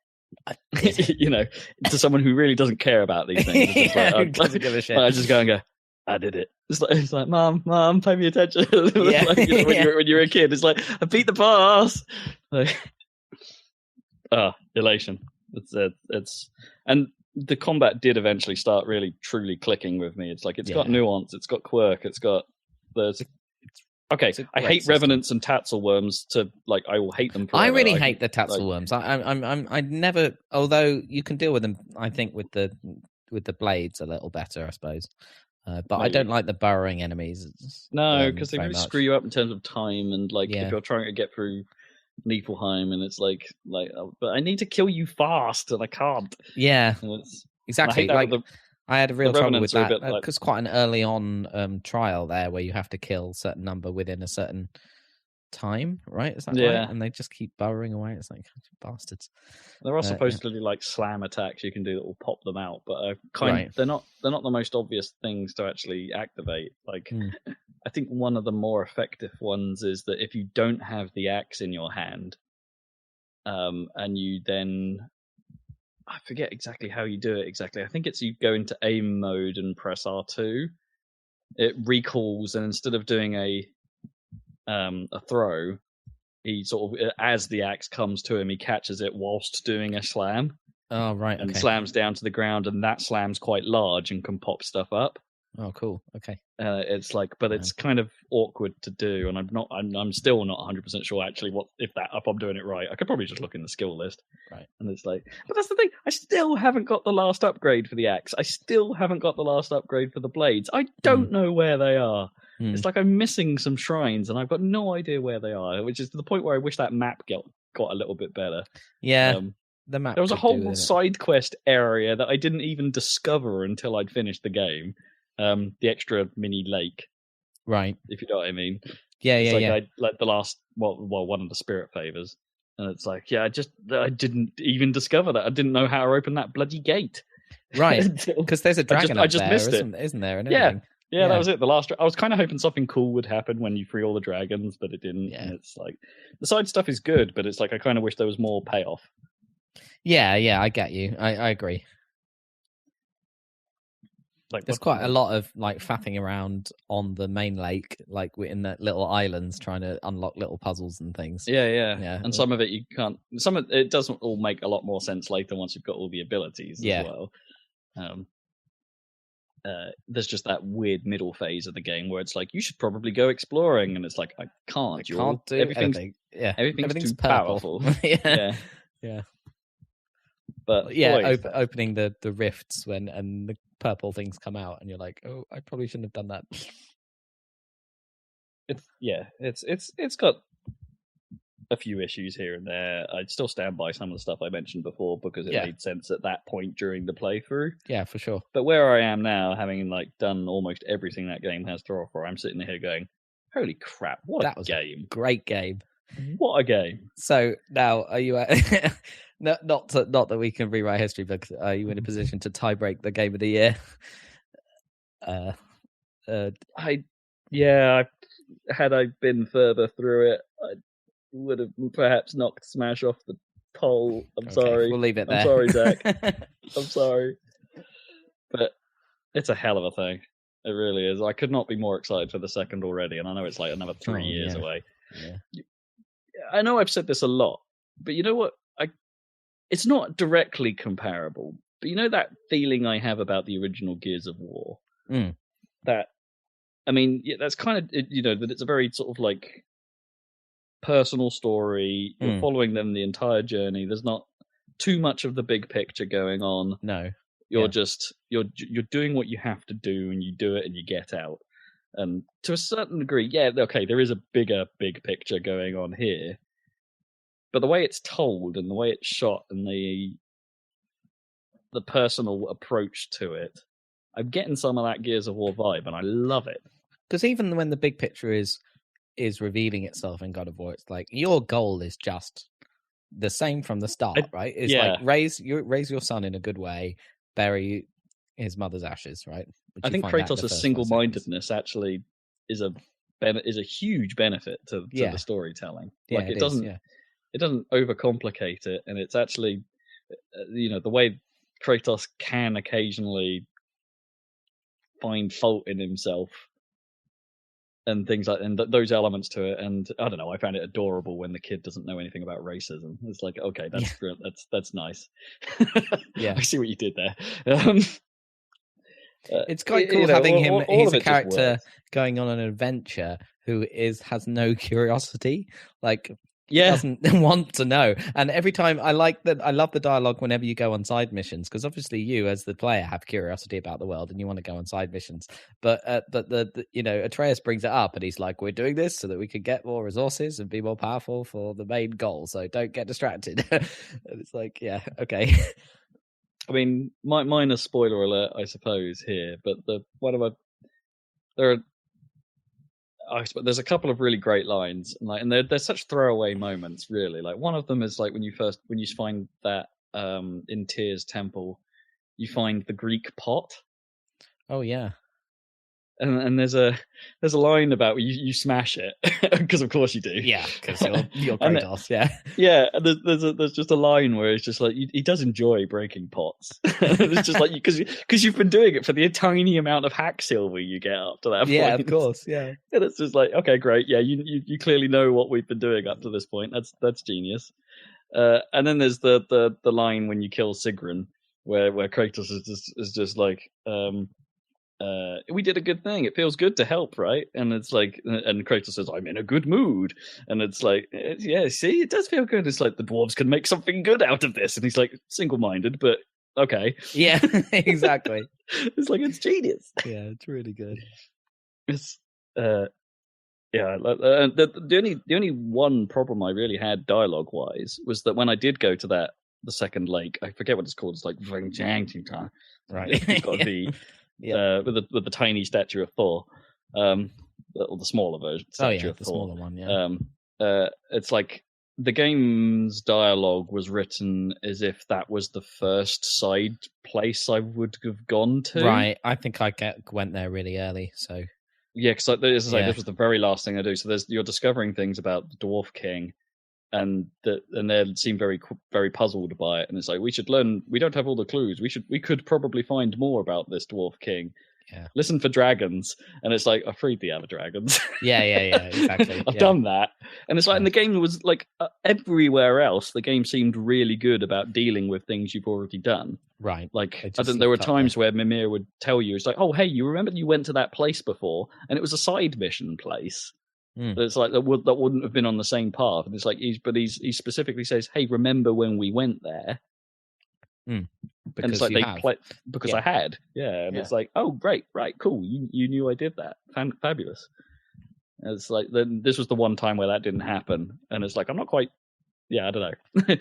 I clearly just did some stuff in an order they weren't expecting. Damn man, that game is cool. Oh, and I guess the other game of the year is like the big one last year in most publications was God of War versus Red Dead, right? And I think it is. Sure. It is. You know, Red Dead is amazing, but it's compromised in some ways. And I feel like God of War is just overall just a... I don't know. It's hard to say, but I think it's a better package or whatever. Like it. Yeah. Yeah. It makes sense as a singular thing. Yes, exactly. It's again like the old scope versus. I mean, it's a big game, but it doesn't have the scope. I mean, this is kind of the amazing thing. Like, it's up there with Breath of the Wild in terms of like, okay, yeah, the scope of this is bigger than what you've attempted before, but you've nailed it. But like, you've even though your scope is larger, you've still nailed it. Yeah. Whereas Red Dead has the biggest scope imaginable at this point, but it doesn't nail it. Yeah. But it doesn't nail everything. No. That's basically it. Yep. In fact, it doesn't even nail 2/3 of it, really. It depends how you look at it. Yeah. But there's so much there, and there's so much good stuff in Red Dead that it's still a great game. You know what I mean? Exactly. It's exactly a balance. it. It's a balance. It's a good balance. Yeah. So that was. I just really wanted to get that finished. Like I was super hooked these last 2 weeks. Like I found my groove and just couldn't put it down. Much to Gnome's annoyance. It's quite a loud, thumpy game. Yeah. So she's pleased.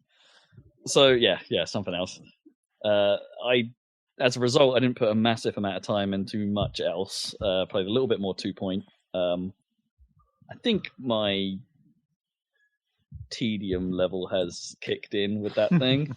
It's like the last mission I did was kind of interesting because it was a bit like I don't know if it's supposed to be a piss take or a reverence of the NHS, in that the only way you can get funding is by meeting some target that Lord Foxbridge sets you.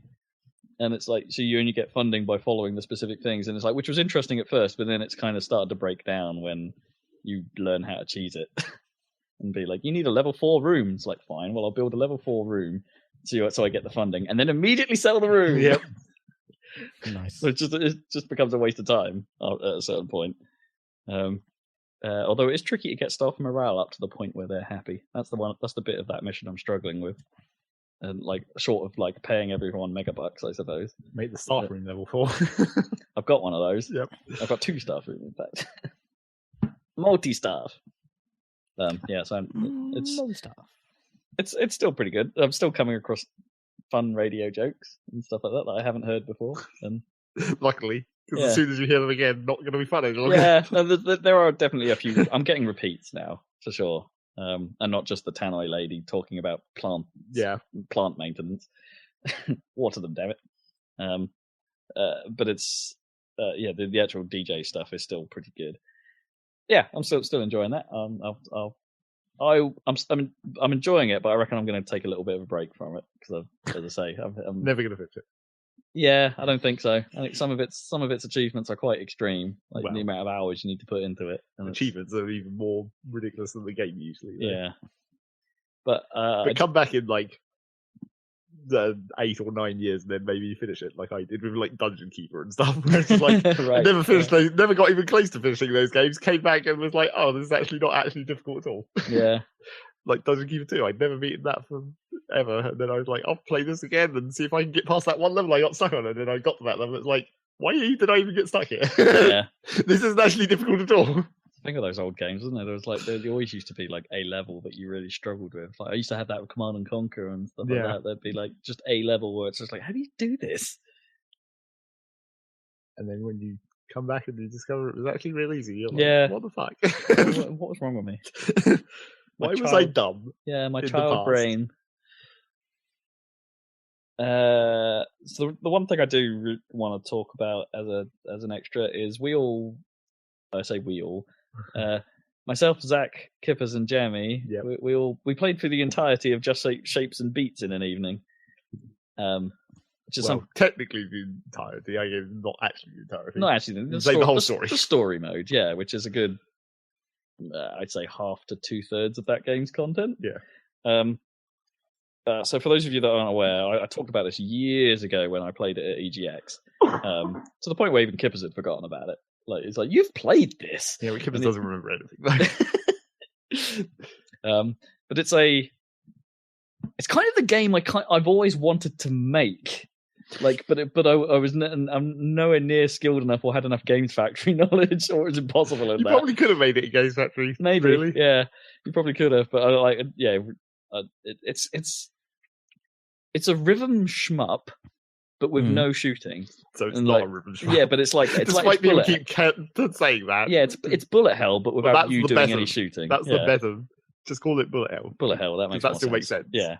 So you doesn't have to be shooting involved. So you're a little shape, and you're like dodging around the music. Basically, it's like these big evil pink things appear on screen in time with the track, and it's about learning or just being very good at spotting where you can go to dodge either the gap, or you can dash, which is like gives you a brief sprint of invincibility to get through things that you wouldn't otherwise be able to get through.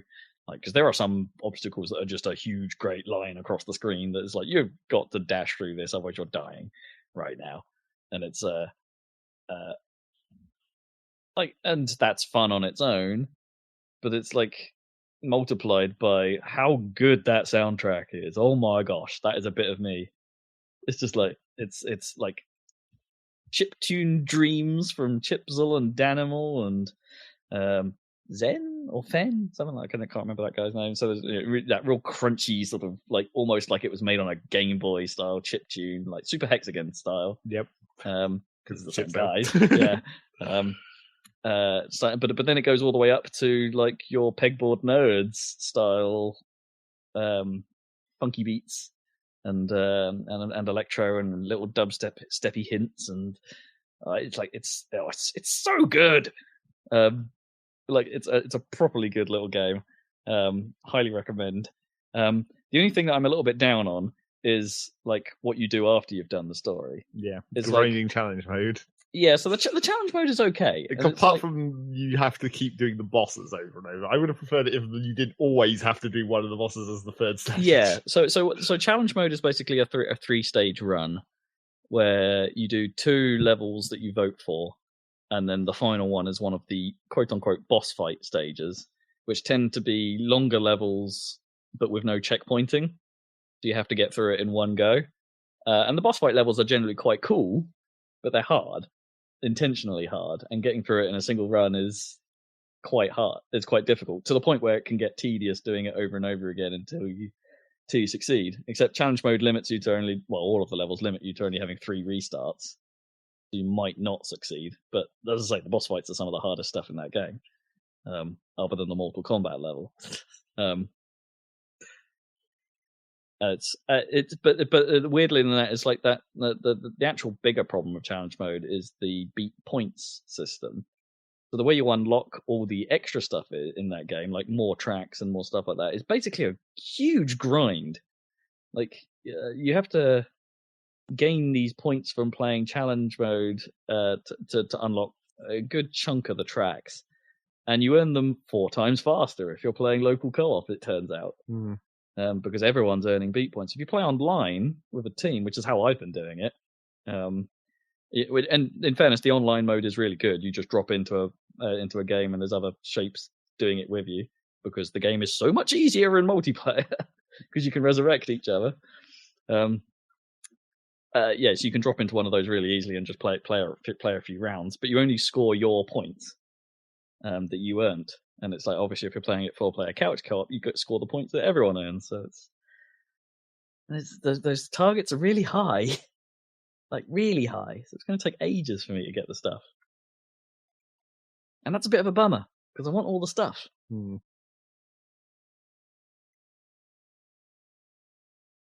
yeah, cool little game. Check it out. Just Shapes and Beats. Available on the Switch. Yeah. But we played on PC. Could be quite a good little Switch game, really. Well, yeah, because you definitely could play that with a separated Joy-Con. Yeah. So you only need a stick and one button. Yep, that is it.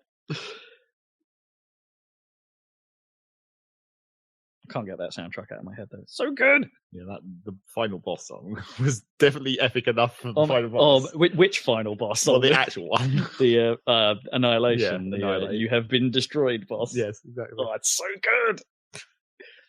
There's like some of the attack patterns, like it warns you about most of the things coming, but some of the bosses especially, just there's no warning to what's coming on some of the attacks, but it's so timed to the music. Like if you know this, once you know the track, you know that specific attack's coming. It's so cool. It's a bit of me all over this thing. So like, I bet Dan will play it and be like, I can't stand these noises. Do you think? A little bit, but I love it. I think it's a really, really neat little thing.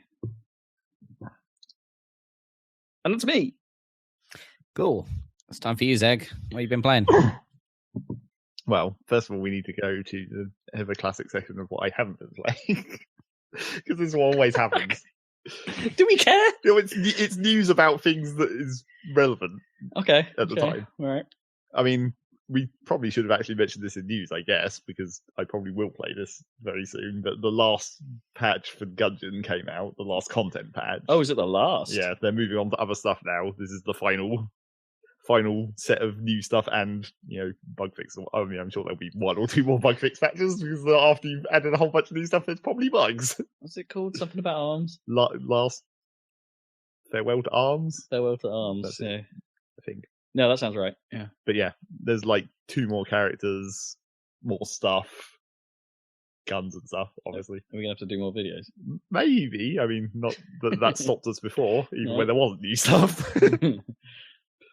But yeah, and apparently one of the things that has changed is like more of the items describe what they actually do.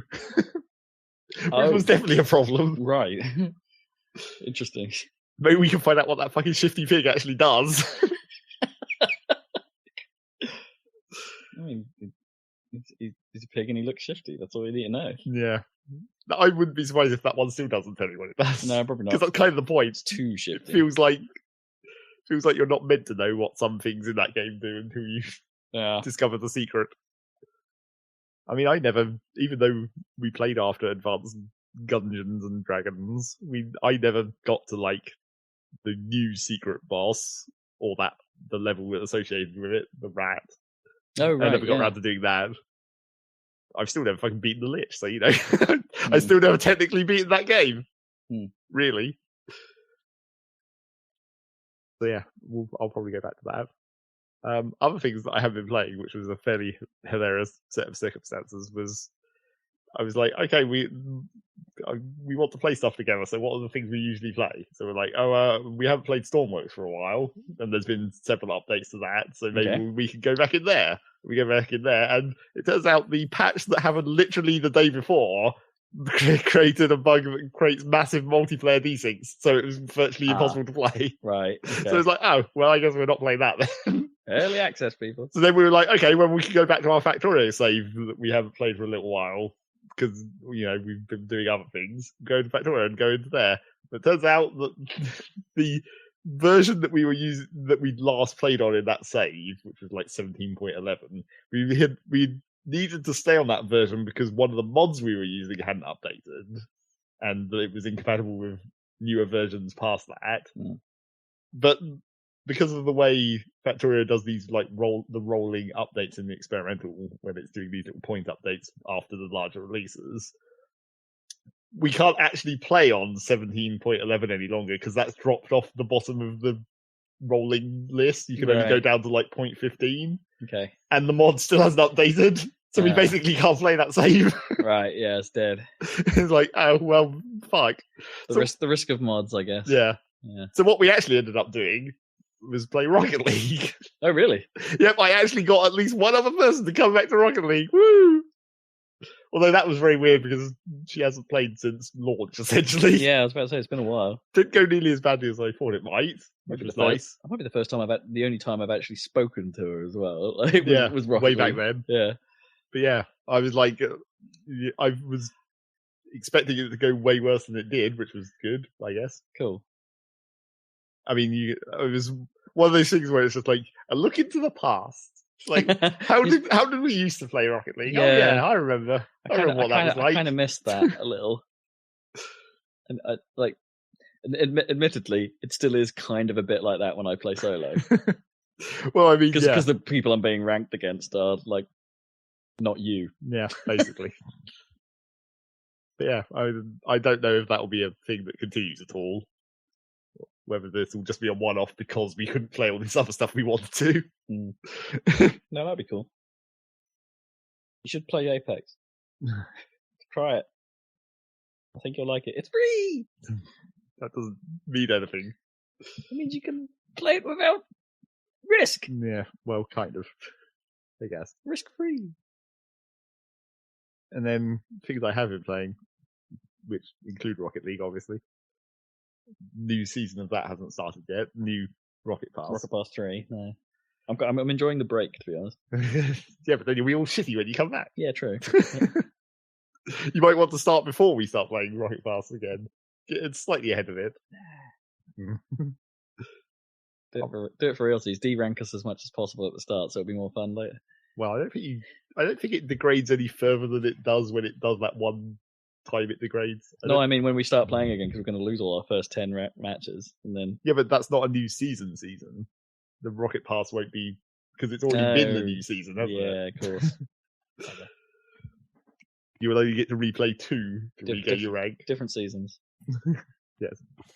Weirdly, confusingly. It is weird hearing it, like, because they call it opening season in Apex, and it is weird hearing the characters say, "Oh, it's opening season." And it's like there's voice lines about it, and it's like it's strange. They know that they're in this weird game. Yeah. I mean, I guess you would be in that situation. I guess. Like, what do the people of Fortnite think is going on? That's a very good question. I guess really, probably the main thing that because it's been another fucked up week for my game times. Mainly, I mean, I did play a bit more Smash Brothers because I finally finished all the classic mode runs with every character, but I'm still like 3 or 4 spirits short, the ones that have to appear in the shop. And it's like, now I just have to play the game with no, because previously I was playing classic mode with the intention of finishing classic mode. Now I just have to play games of Smash to get the store to restock. Right, yeah. Slightly less directed, but it's Smash, obviously. It doesn't really matter. You just play whatever and the store restocks from just time spent in the game, so you can really do whatever you want. You don't have to play regular Smash. You just rerun classic mode or play spirit board fights. For sure. As long as you're spending time in the game, that store will eventually restock. And then I'll get those last 3 or 4 spirits, and then I will have literally finished that game. Go online and do your pro run one-on-one training. God. Still don't ever want to actually learn how to play that game properly. No, I think that's probably wise. Yep. It is tempting to play one-on-ones against CPUs. They're still dumb. They're quite easily exploitable. Sure. Get an amiibo on it. Make a level 99 amiibo or whatever.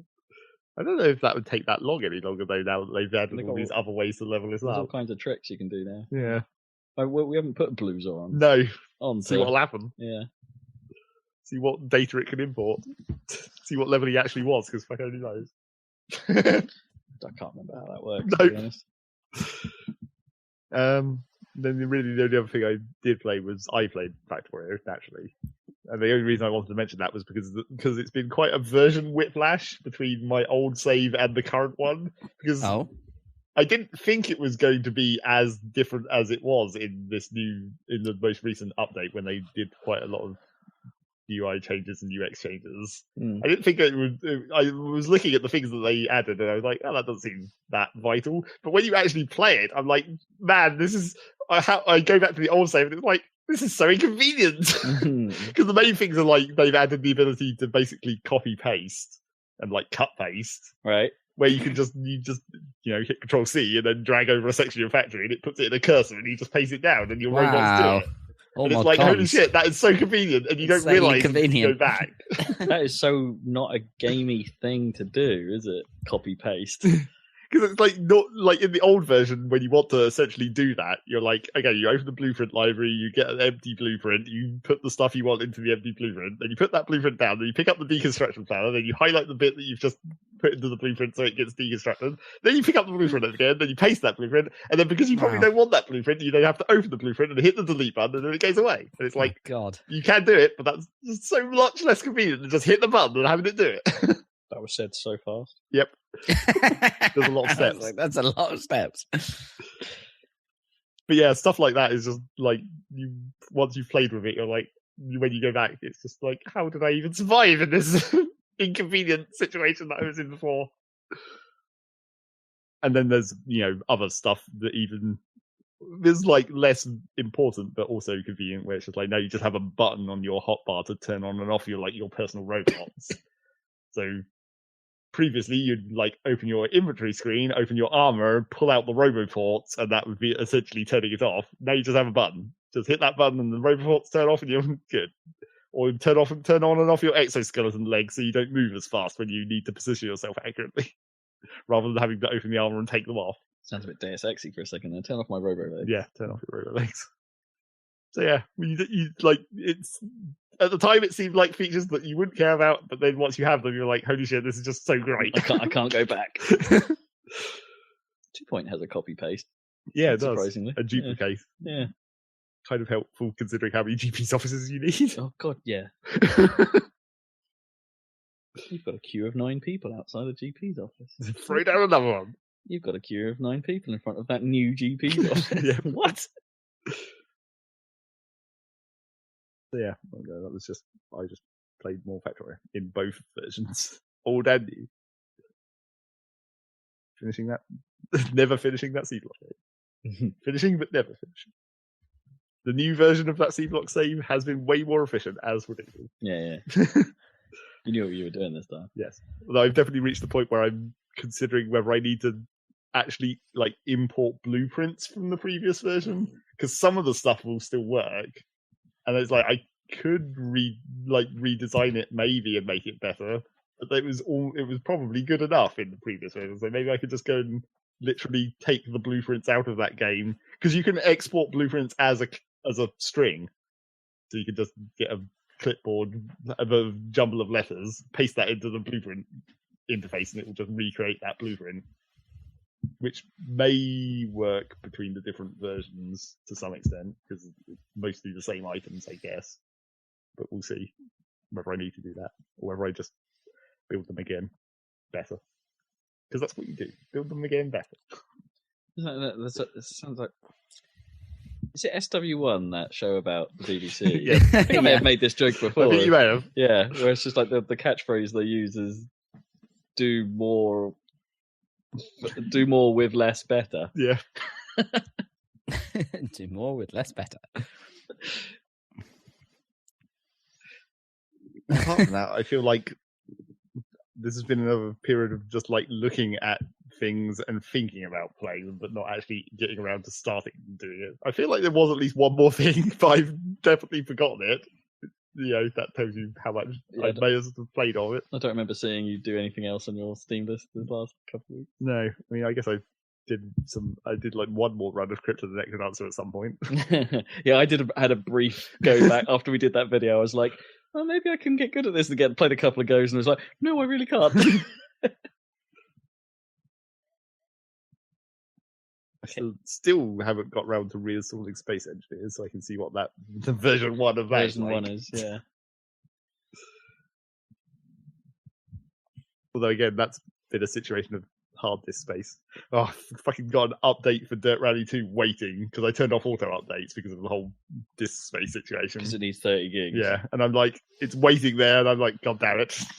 But it's not only that it now I know how much disk space I have to free up for it, it's also that like it's going to take such a fucking long time. Didn't they release one of the old stages? Yeah, Monaco is definitely in there.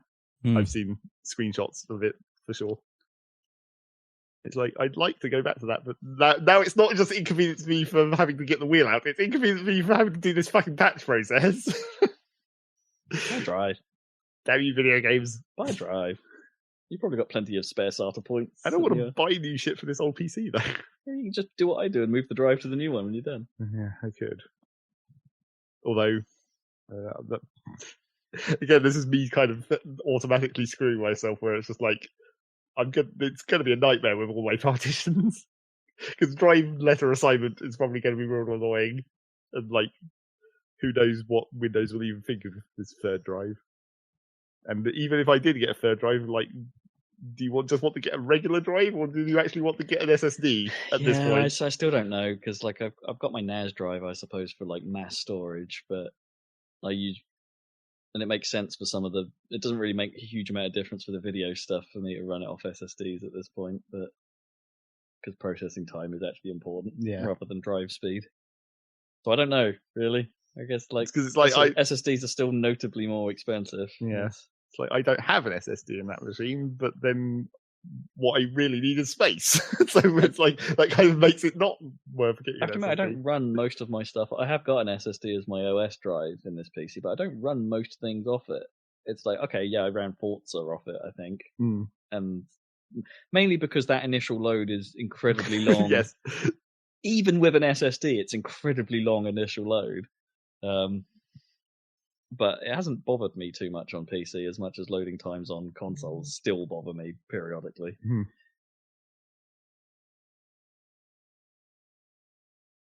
It's one of those things. Like I heard, people seem to not remember what the start of this generation of consoles was like. Like I remember when the Xbox One first came out, loading times were appalling. Like some of those early games, they are really, really long. Like even Master Chief Collection at times running Halo 2 Anniversary, those are kind of long at times for something that managed to almost insta-load back in the day. Yeah. And they were not good, but like I've heard people look back and go, yeah, oh man, yeah, loading times. The new gens are great, aren't they? Because loading times are faster, and these things are. It's like no, they're not. Like the transition to the next gen, you're always going to get a bit of something's going to step back a bit at the moment. And you still have to download like 20 gigs of day one patch anyway. Yep. So you done? Yeah, I guess so. It was a weird 2 weeks. As it often is, somehow. That was a weird 2 weeks. What are you doing, Dan? Also, not much. I haven't been even. You finished Spider-Man yet? No, I haven't finished it. I need to get back to it. Because I'm probably going to go. I reckon I'm going to play the DLC like the next 2 weeks. Yeah, you may as well go for it. Yeah. Yeah, you'll have to talk about it in a non-spoilery way. Of course. Well, I don't think the DLC is necessarily post-game, if you know what I mean. They're kind of side stories. Yeah, that makes sense. Yeah. No, it's... I don't know. Just been busy, I guess. I keep writing down, I need to get back to Spider-Man and then cancelling it because I've got to go and do something else. Cancel the Spider-Man. Cancel the Spider-Man on a weeknight all the time. So cancel the Spider-Man. We need to mocap everything I'm doing for launch. Indeed. But hopefully it will clear up a bit more. Although I might come your way for Easter times, but that's not for another. It's not for another podcast, is it? So it's next podcast. It's next podcast. Oh, okay. Well, we'll see. That is that was the plan. Anyway, we'll talk about that off air.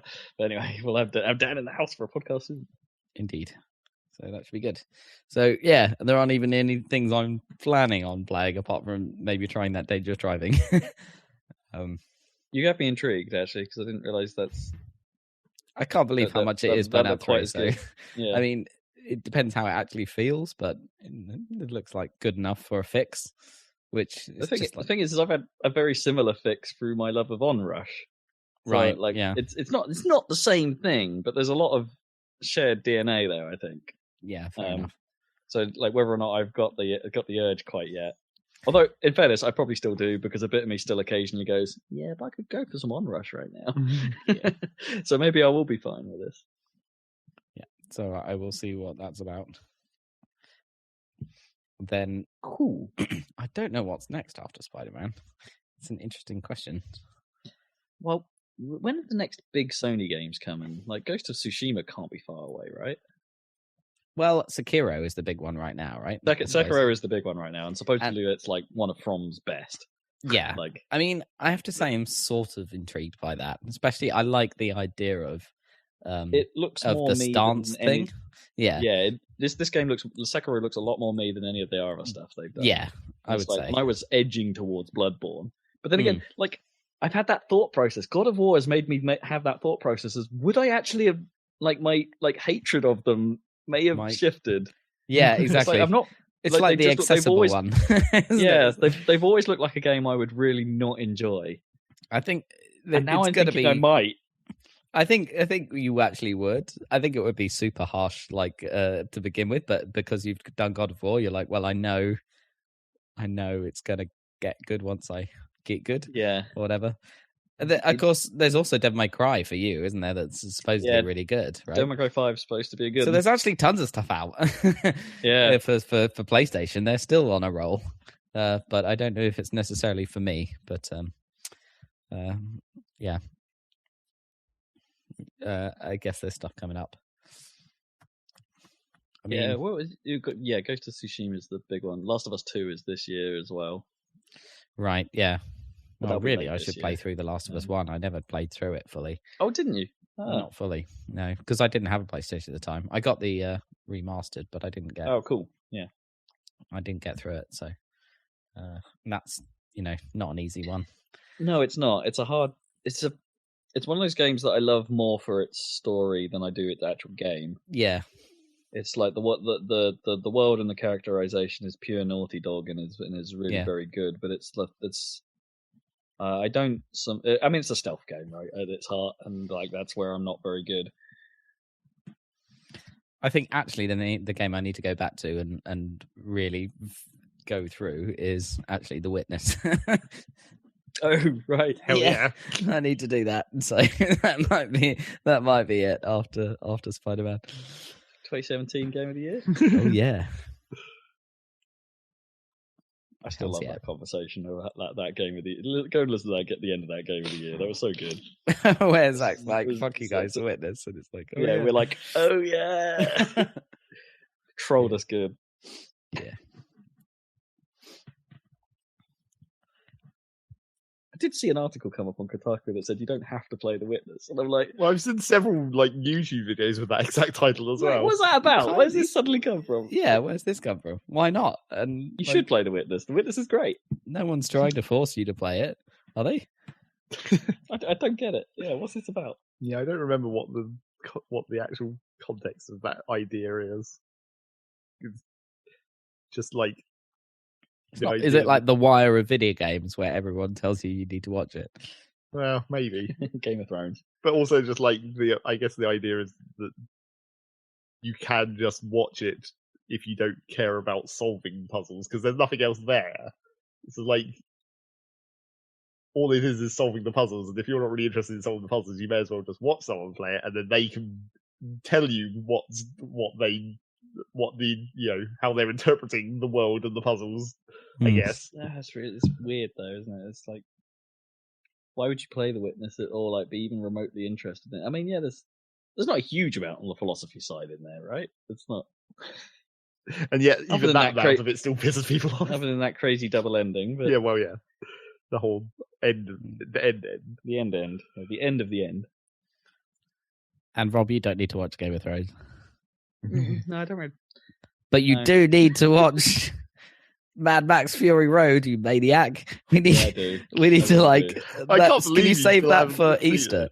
Yeah. Have you seen it? Well, no. But okay. But you're the one who watches movies, and that was one that was like a surprisingly good one. Whereas normally you watch fucking anything. Can we watch that at Easter? Anything. Can you get that? Can we? I'll bring it or something. I'll get it on, on Blu-ray or something. We'll sort that out. Okay, that would be killer. Okay.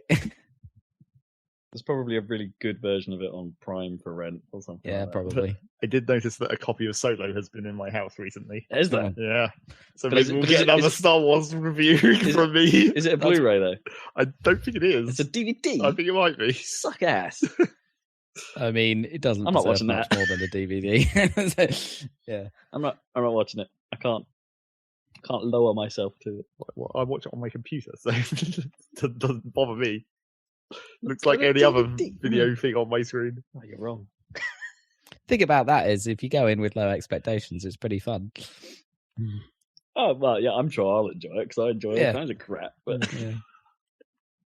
got that Avengers. Oh man, the Avengers. Captain Marvel was good, by the way. I think no one else has seen it. Yeah, Film I've seen review. it. There we go. It was good.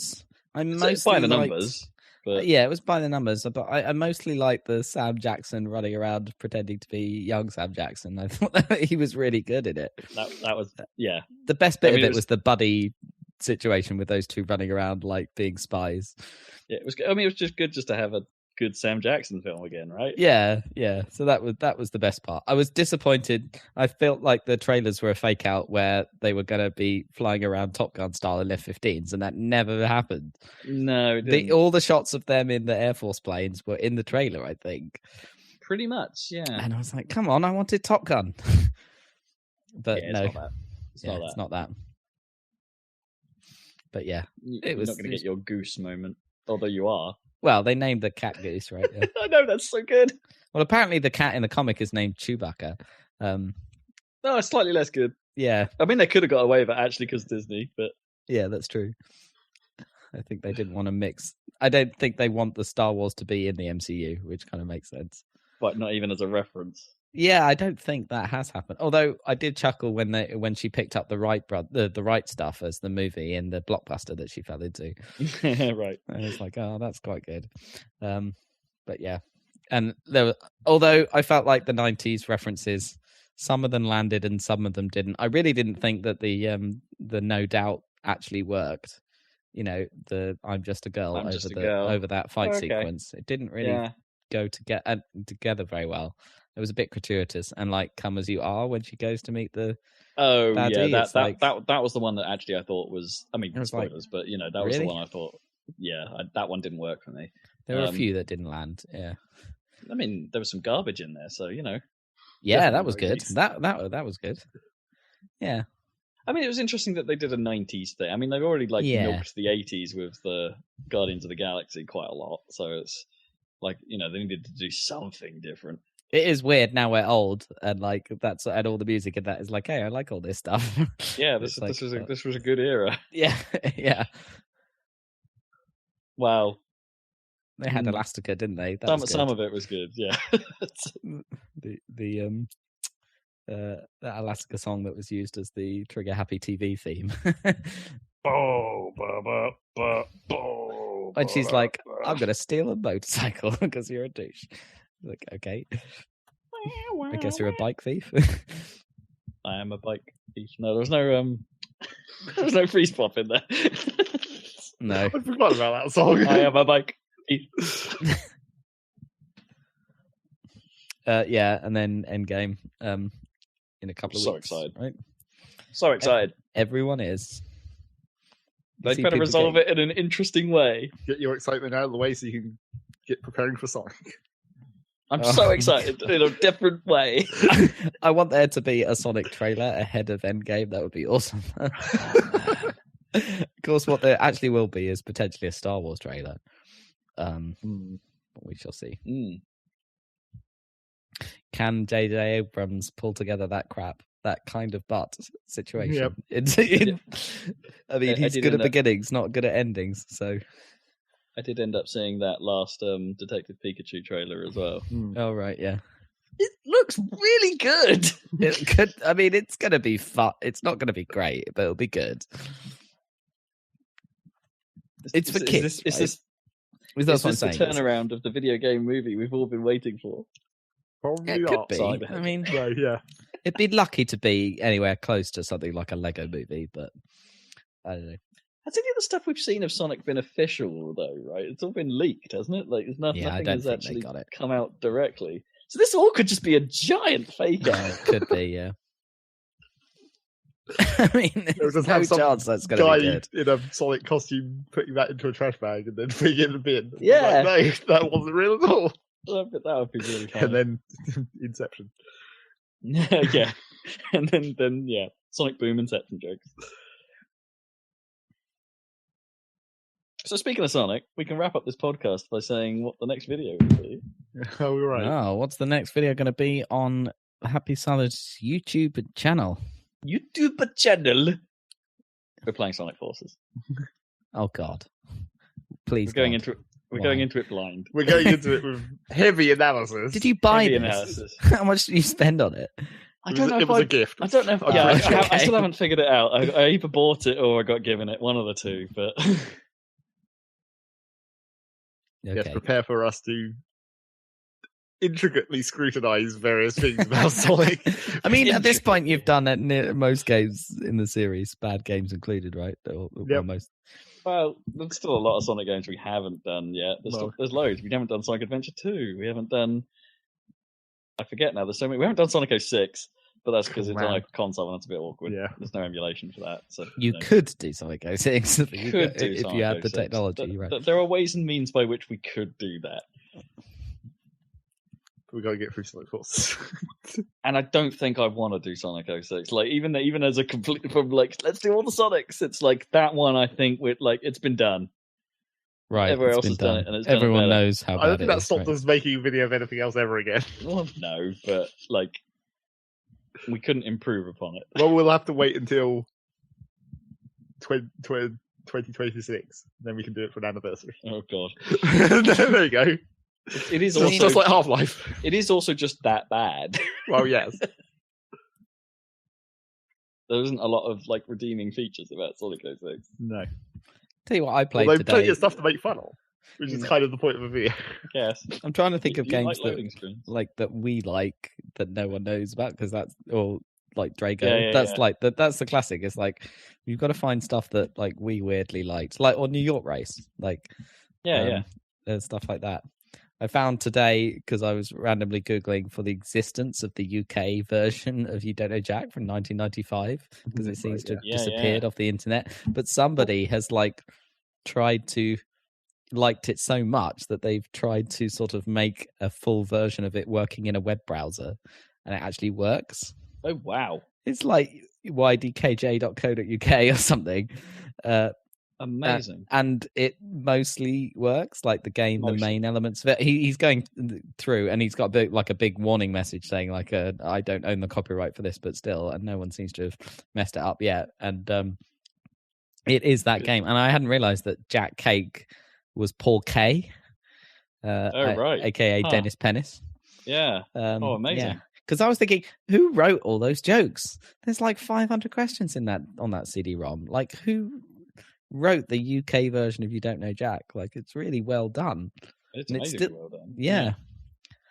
I tell you what reminded me of always it. was- wanted to do a video. Yeah, we Yeah. always did. Like, but we just never could get it running properly. Like, even through VMs. Because or even have you through, like, got the disc or but you can't. Apparently, the installer doesn't even run, right? Yeah, Well, we got it. We got it to that point. right. We got it installed, but we just like on various VMs, but we couldn't actually get it to. We got it to run, but it like the audio just Yeah, there's- desyncs and Right. slips all over the place. It's like there's some technical issues that just make it unusable. Well, maybe it'd be worth just giving this weird web version a try because it worked surprisingly well when I tried it. I was like, this is actually the game. It's a real shame they never made any more UK ones. as Oh, well. I know. It's like- Well, that was don't- like, yeah, don't get me wrong. That PS3, You Don't Know Jack, is still really it's really good. good. Yeah, Even if it is Americanized and all that stuff, and there is the occasional question where we're just like, sorry, what? Because of it. But it's that UK one is something special. the reason I thought about it today was because I was watching some news or something, or I saw some Twitter a clip from Channel 4 News where Christian and Guru Murphy was interviewing John Redwood, that awful Tory, and Right. who claimed that like the majority of people in the UK are cool with a no deal Brexit, and he's like, no, that's a lie. And he's like, where did you get that from? He's like, oh, some polling. And he's like, no, that's not true. He just kept saying it's not true, which it isn't. But I remember there being a question involving John Redwood back in 1995 on the because it was like it was like a question about vulcanization, and it was a combined Star Trek and it had something to do with, and they said he was like a hardline rubber politician or something. So it was like, I can't remember the connection between John Redwood and so I was trying to Google it. Of course I couldn't find it, but I did find a playable version, if you don't know Jack UK, on the web. Crisp green sheets. Get 1,000 for this one because it's a little bit easy. 11 minus 1 plus 2 minus 1, it's 11. Yeah, all of that is there. Yeah. So yeah, check that out, and then check out our YouTube channel for Sonic Forces, and we'll be back in another couple of weeks at Easter, I guess, for another Saladcast. Saladcastio! Indeed. Another successful ending.